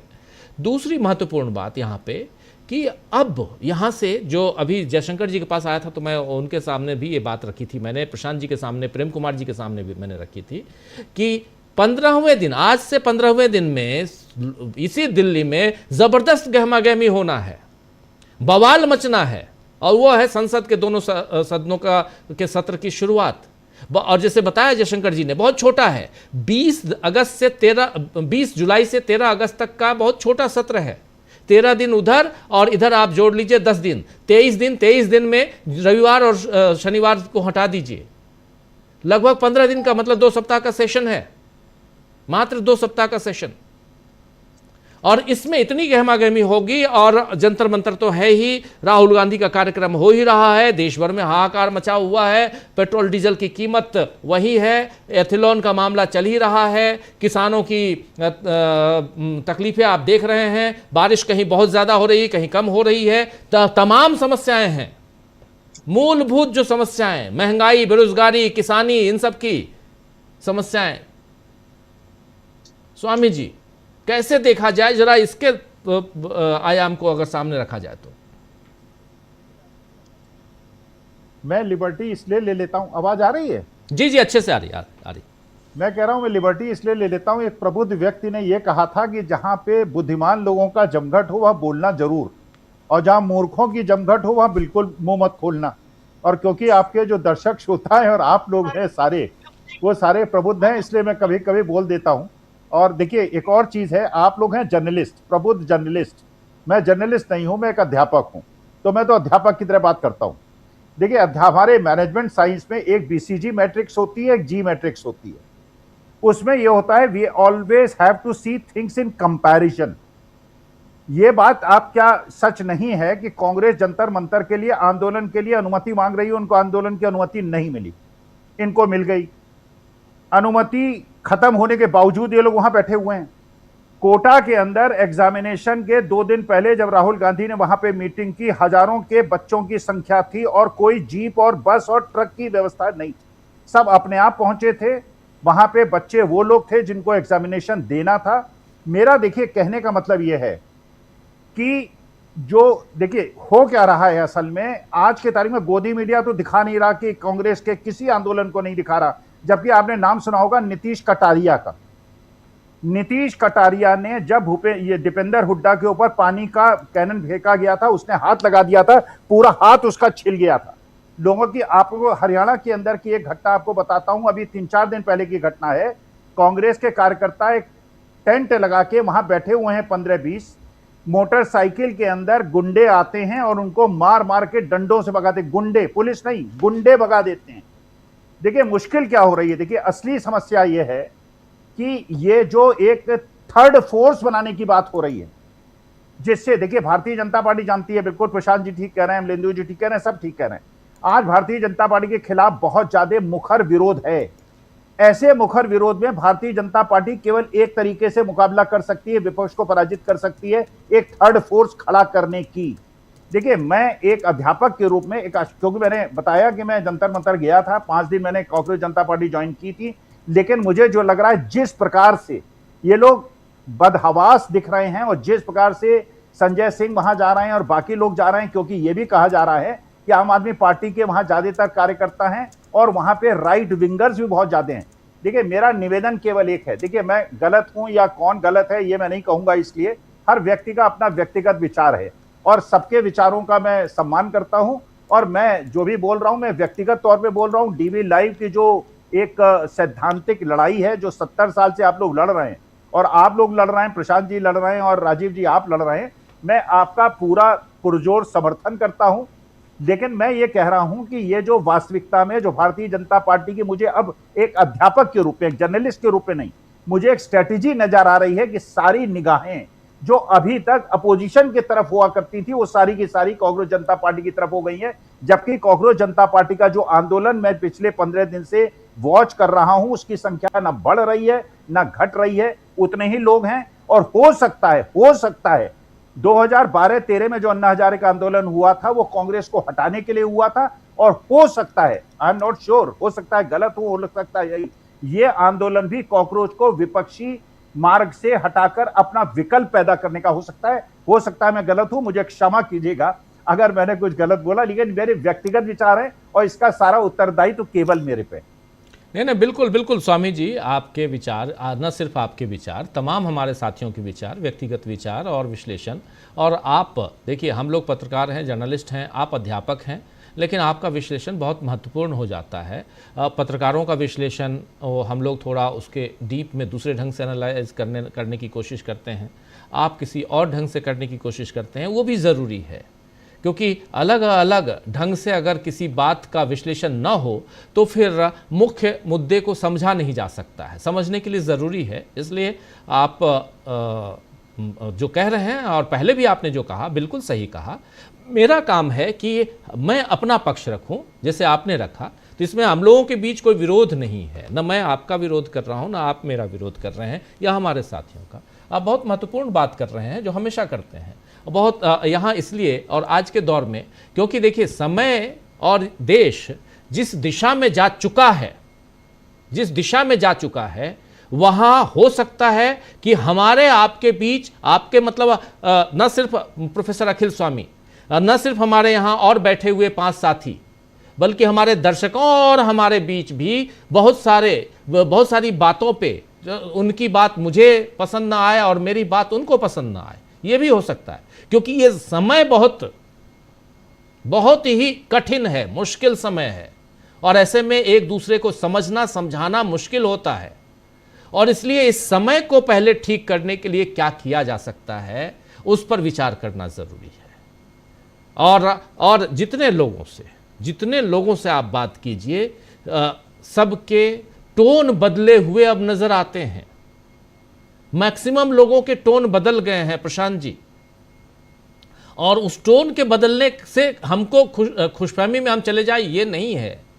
विपक्ष कई बार उस टोन के बदलने के कारण खुशफहमी में चला जाता है और फिर उसे मुंह की खानी पड़ती है, ये दिक्कत है। 240 पे अगर आप 2024 में समेटे तो उसके बाद जब राहुल गांधी ने भंडाफोड़ किया कि चुनाव में चोरी हो रही है, तो कितने लोग, कितने दलों ने राहुल गांधी का साथ दिया। इसी चीज को अगर लेके आप आइए तो आपको बिहार से लेकर नीचे दक्षिण तक गिने चुने लोग, गिने चुने नेता राहुल और इतना ही नहीं, विद इन कांग्रेस पार्टी कितने लोग कांग्रेस पार्टी में राहुल गांधी का साथ देते हुए नजर आए। राहुल गांधी ने तो दबा बिल्कुल नब्ज देखकर बता दिया था कि हां बीमारी क्या है, लेकिन उसके बाद चुनाव दर चुनाव, और अब तो बीमारी और बढ़ गई है। बीमारी यह हो गई कि हम जीते या हारे सरकार तो हम ही बनाएंगे, विपक्ष हमारा ही होगा, विपक्ष ममता बनर्जी तुम नहीं रहोगे, विपक्ष हमारा होगा ऋतुव्रत बनर्जी। तो इसलिए यहां बहुत चिंता का, ये बहुत चिंतनीय है। इस पर जितना गहन चिंता की राम मंदिर, देखिए राम मंदिर बहुत बड़ा मुद्दा है। आज कल हमने होसबले की बात की थी, आज मोहन भागवत ने होसबले का साथ दे दिया है। तो और अभी शायद प्रशांत जी या प्रेम कुमार जी, आप दोनों में से कोई कह भी रहे थे कि एजेंडा क्या था और राम मंदिर लाया गया है। शायद प्रशांत जी आप कह रहे थे वहां महाराष्ट्र में। तो छोटा मुद्दा नहीं है, लेकिन क्या यह मुद्दा, जब आप मंदिर बनाने का, मंदिर के लिए चंदा लेने का, ये सारे मुद्दे आप उसको भुनाने की कोशिश और पूरा हाहाकार हंगामा मचाने की कोशिश कर रहे थे। आज क्या विपक्ष कम है? 12 करोड़ 13 करोड़ तो वोटर्स कांग्रेस पार्टी के साथ हैं, उसके अलावा बाकी 60% वोटर्स विपक्ष के पास हैं, 60% वोटर्स विपक्ष के पास हैं, लेकिन वो अलग अलग थे। बीजेपी और एनडीए मिलकर 40% में उन्होंने सरकार बना ली। लेकिन विपक्ष को यह समझ में क्यों नहीं आता है प्रशांत जी? डीप एनालिसिस में विपक्ष क्यों नहीं जाता है? प्रशांत जी की आवाज बढ़ाइए। राहुल गांधी को सब समझ में आ रहा है। राहुल गांधी खुद कह चुके हैं, इंडिया गठबंधन के अपने साथियों कह चुके हैं, और इस बात को मैं भी मानता हूं कि ये जो सरकार है नरेंद्र मोदी की, ये किसी पॉलिटिकल पार्टी की सरकार नहीं है। ये नरेंद्र मोदी और अमित शाह हैं। ये अटल बिहारी वाजपेयी की बीजेपी नहीं है। तो चुनाव से आप इनको कर दोगे, हरा दोगे, संभव नहीं है। इनके पास ज्ञानेश कुमार है। तो इसलिए राहुल गांधी ने इसको पहचान लिया है। उन्होंने कहा कि प्रतिरोध की राजनीति हम ही एक विकल्प है, लेकिन वो कब, कैसे, कहां, उसकी शुरुआत करें ना। अब भाषण का टाइम नहीं है। अब देखिए नरेंद्र मोदी ने, अभी आपने राम मंदिर का जिक्र किया, सबसे बड़ी क्राइसिस आरएसएस की, मैं अभी कह रहा हूं आपको राजनीति कि महात्मा गांधी की हत्या के बाद सबसे बड़ी, जिसमें आरएसएस के ऊपर बैन लगा, उसके बाद सबसे बड़ी क्राइसिस है ये आरएसएस की के लिए।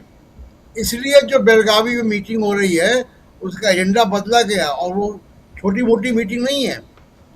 पूरे देश भर के प्रांतीय प्रमुख, स्टेट हेड्स आ रहे हैं 3 दिन के लिए 10 तारीख को, और वहां पे यही डिस्कस होना है। राम मंदिर बुरी तरीके से हाथ जल गया है। एकमात्र आंदोलन, वो भी बैकफायर कर गया अपने कारणों से। किसको आप आरोप लगाएंगे? नेहरू को, कांग्रेस को? किस पे आरोप लगाएंगे? आप ही के लोग थे चंद्रचूड़। तो उससे, और पूरा नैरेटिव जब तक आप कहते रहे कि आक्रमणकारी आते थे, मंदिर लूटते थे, वो सब धाराशायी हो गया। जब भी आप कहेंगे तो ये बात होगी। और अब सबसे इम्पोर्टेंट बात राजी, अब वहाँ एसआईटी की तरफ से कुछ नहीं आ रहा है। एसआईटी इसको दबा भी दे, मान लीजिए रफा दफा कर दे मामला, अब तो लोग निकल के आ रहे हैं। कोई सिंधी समाज का निकल कर आ रहा है कि हमने चांदी की ईंटें दी थी, कोई कह रहा है हमने सोने की रामचरितमानस दी थी, कोई कह रहा है हमने चांदी के फूल दिए थे, वो कहाँ गए, कोई कह रहा है वो संत आ गए जी, मंगलसूत्र उसने दिया था बक्से में, उसको भी खा गए। तो अब जो ये सब चीजें एसआईटी से नहीं आ रही हैं, अब लोग बोल रहे हैं। तो अब ये सिलसिला एक चेन रिएक्शन बन गया है, और उसको आरएसएस रोक नहीं पा रही है। ये उनकी चिंता है। दूसरी जो एक बड़ी बात है राजीव जी, जो हम लोग क्योंकि संडे को है और संडे को हम लोग बड़े आयाम पे बात करते हैं, मैं एक पॉइंट रखना चाहता हूँ। नरेंद्र मोदी ने किया क्या है? नरेंद्र मोदी ने 2 काम किए।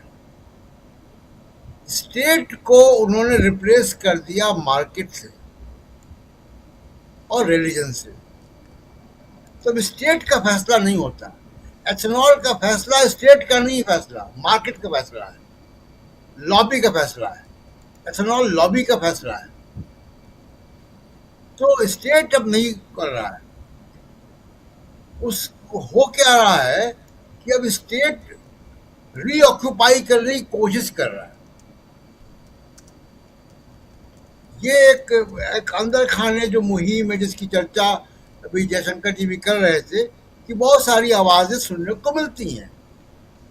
जैसे कल ही की बात है कि आप देखिए, परसों की बात है कि बॉम्बे हाई कोर्ट के जज जस्टिस माधव जामदार, उन्होंने बहुत हिम्मत का काम किया, एक बोल्ड जजमेंट दिया, बोल्ड ऑब्जर्वेशन दिया जी। और एक उम्मीद की किरण दिखाई दी। आप देखिए, बड़े बड़े अखबारों ने उनके उस पे एडिटोरियल छापे हैं और कहा thank you justice Jamdar, thank you justice Jamdar. तमाम रिटायर्ड ब्यूरोक्रेट, रिटायर्ड जजेस उनको उनकी तारीफ कर रहे हैं, के साथ खड़े हो गए। तो स्टेट जो है अपने तमाम ऑर्गन्स के जरिए रीऑक्युपाई करने की कोशिश कर रहा है। और दूसरा एक काम जो नरेंद्र मोदी ने किया, जो पूंजीपति था, जो व्यापारी था, उसकी राजनीति में पीछे के दरवाजे से एंट्री थी। कांग्रेस ने कभी इन लोगों को डायरेक्ट पॉलिटिक्स नहीं करने दी, या पिछली सरकारों ने, चाहे वो वाजपेयी जी की भी सरकार हो, चाहे वो देवगौड़ा की, चंद्रशेखर की। जी। पूंजीपति से पैसा सब लेते हैं, लेकिन नरेंद्र मोदी ने उनको डायरेक्ट पॉलिटिकल इन्वॉल्वमेंट में डाल दिया। इन सब चीज़ों की प्रतिक्रिया हो रही है। उस प्रतिक्रिया में अगले 5-6 महीने में, 1 साल में बहुत कुछ होता हुआ देखेंगे, उसके इंडिकेशन मिल रहे हैं। जी राजीव, बिल्कुल बिल्कुल, आप सही कह रहे हैं। जल्दी से एक छोटा सा कमेंट लेना चाहता हूं इकरार से, क्योंकि इकरार के पीछे चहलकदमी में देख रहा हूं थोड़ा। आरएएफ के जो रैपिड एक्शन फोर्स वो दिखाई दे रहे हैं कुछ भी। इकरार ज़रा बताइए, क्या गलत चहलकदमियाँ वहाँ हो रही हैं और फोर्सेस दिखाई दे रहे हैं जहाँ आप हैं, हालांकि रहते हैं अमूमन, लेकिन फिर भी क्या वहाँ कोई तैयारी चल रही है, क्या चल रहा है? देखिए राजीव जी, जो अगर हम फोर्सेस की बात करें तो लगातार ये तैनात है। अभी भी जो मेरे पीछे अगर आप देख सकेंगे तो कुर्सी लगाकर ये लोग जो हैं वो बैठे हैं। यानी फोर्स की अगर हम बात करें तो किसी दिन कम, किसी दिन ज़्यादा, ये लगातार अमूमन यहाँ बना हुआ है। अगर हम दिल्ली पुलिस की बात करें तो आज के दिन दिल्ली पुलिस के जो जवान हैं वो यहाँ नहीं हैं, वो रैपिड एक्शन फोर्सेस के जवान वो बैठे हैं। अब पहले पीछे की तरफ जो है उस तरफ दिल्ली पुलिस के जवान, कुछ जवान हैं वो बैठे हैं। तो ये लगातार जो है अगर हम 15 दिन देखें तो 15 दिन की एक्सरसाइज में कम या ज़्यादा ये यहाँ चलता रहा। लेकिन क्योंकि ये सवाल आपने पूछा तो ये महत्वपूर्ण इसलिए भी हो गया क्योंकि कल जिस तरह से दीपके ने और सोनम वांगचुक ने जो कहा कि हमें जो यहाँ से क्रैकडाउन किया जा सकता है, हमें हटाया जा सकता है, तो उस लिहाज से देखा जाए तो थोड़ा महत्वपूर्ण जरूर है कि रैपिड एक्शन फोर्स मौजूद है, लेकिन वो आराम से अपने कुर्सी पर बैठी है। कोई इस तरीके का मतलब अभी कुछ नहीं दिख रहा। वहीं एक अपडेट ये है कि कल जो है ये अभिजीत दीपके है वो यहाँ नहीं रहेंगे इस धरना स्थल पर, क्योंकि वो औरंगाबाद अपने जो उनका नेटिव प्लेस है वो वहाँ जा रहे हैं। उनका कहना है कि वहाँ भी कोई छात्र, कोई आंदोलन है जिसको वो संबोधित करेंगे। यानी कल का दिन आप कह सकते हैं कि वो अपने घर दीपके वो जा रहे हैं।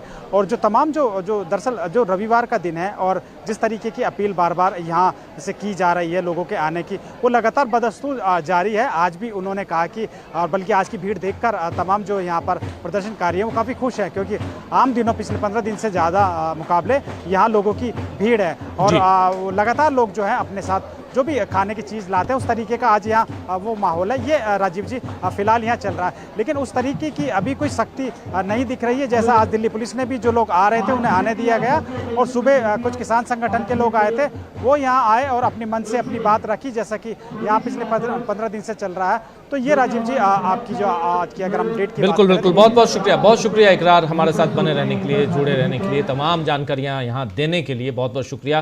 जरा जल्दी से आना चाहता हूँ प्रेम कुमार जी, और अब क्योंकि ऑलरेडी 8 मिनट एक्स्ट्रा ले चुके हैं हम, अगले 2, 4, 5 मिनट में हम लोग इस कार्यक्रम को ख़त्म करें। बहुत सारी बातें होती हैं जो करना ज़रूरी हो जाता है, इसलिए समय भी कम पड़ जाता है। प्रेम कुमार जी, ओवरऑल प्रतिरोध के स्वर बुलंद हो रहे हैं, ये दिखाई दे रहा है, लेकिन उसके साथ साथ दोनों पक्ष को, सत्ता पक्ष और विपक्ष को, आज की तारीख में कहां पाते हैं आप? राजीव जी, जो मानसून का सत्र आने वाला है ये बहुत महत्वपूर्ण है। उससे पहले आंदोलन की पृष्ठभूमि तैयार है, और जो मंशा सत्ता पक्ष रखती है कि वो मानसून सत्र में बहुत कुछ करने वाली है, वह कहीं चुनाव को लेकर के, SIR को लेकर के तमाम तरह की उनकी उम्मीदें हैं, तो वो उन उम्मीदों से सीधे टकराव जो है इन आंदोलन के तेवर से होने वाला है। अब इन आंदोलनों के तेवर के बीच मुझे लगता है कि सरकार की हिम्मत पटनी नहीं चाहिए कि वो उस दिशा में बढ़े जहां फेडरल स्ट्रक्चर को खतरा हो। तो मुझे लगता है इस पर नज़र रखने की आवश्यकता है, ये बहुत महत्वपूर्ण। जी जी, बिल्कुल बिल्कुल। जयशंकर जी, यही सवाल आपसे भी कि ये दोनों पक्ष, और ऐसे में अब चूंकि, और हम लोग जानते हैं अच्छे से कि जब भी सेशन चलता है तो अंदर यानी संसद के अंदर गहमा गहमी का आलम होता है, खबरें बाहर खूब बनती हैं, हमारे आपके लिए खूब खबरें मिलती हैं वहाँ से, लेकिन जो बाहर सड़क पे है, संसद और सड़क दोनों, अभी सड़क गुंजायमान है, संसद भी होने वाला है। ऐसे में आप दोनों पक्ष को कहां देख रहे हैं?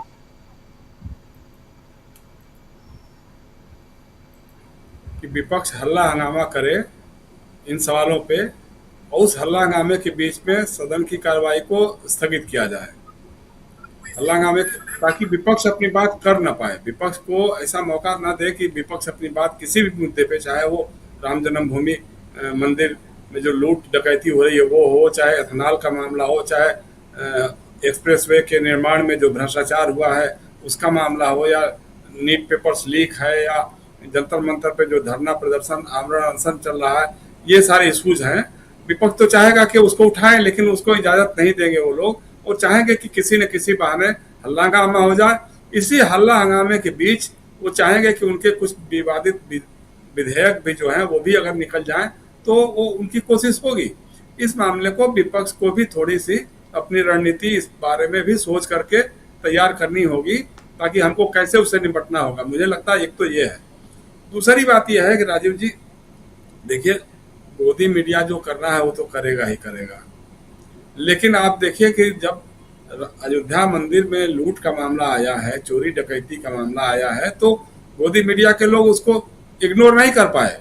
जब इस तरह के इशू सामने आ जाएंगे, जब बात बढ़ जाएगी, तो फिर वो कैसे करेंगे? उनको भी दिखाना पड़ रहा है, चाहे आप किसी भी रूप में दिखाना शुरू हो।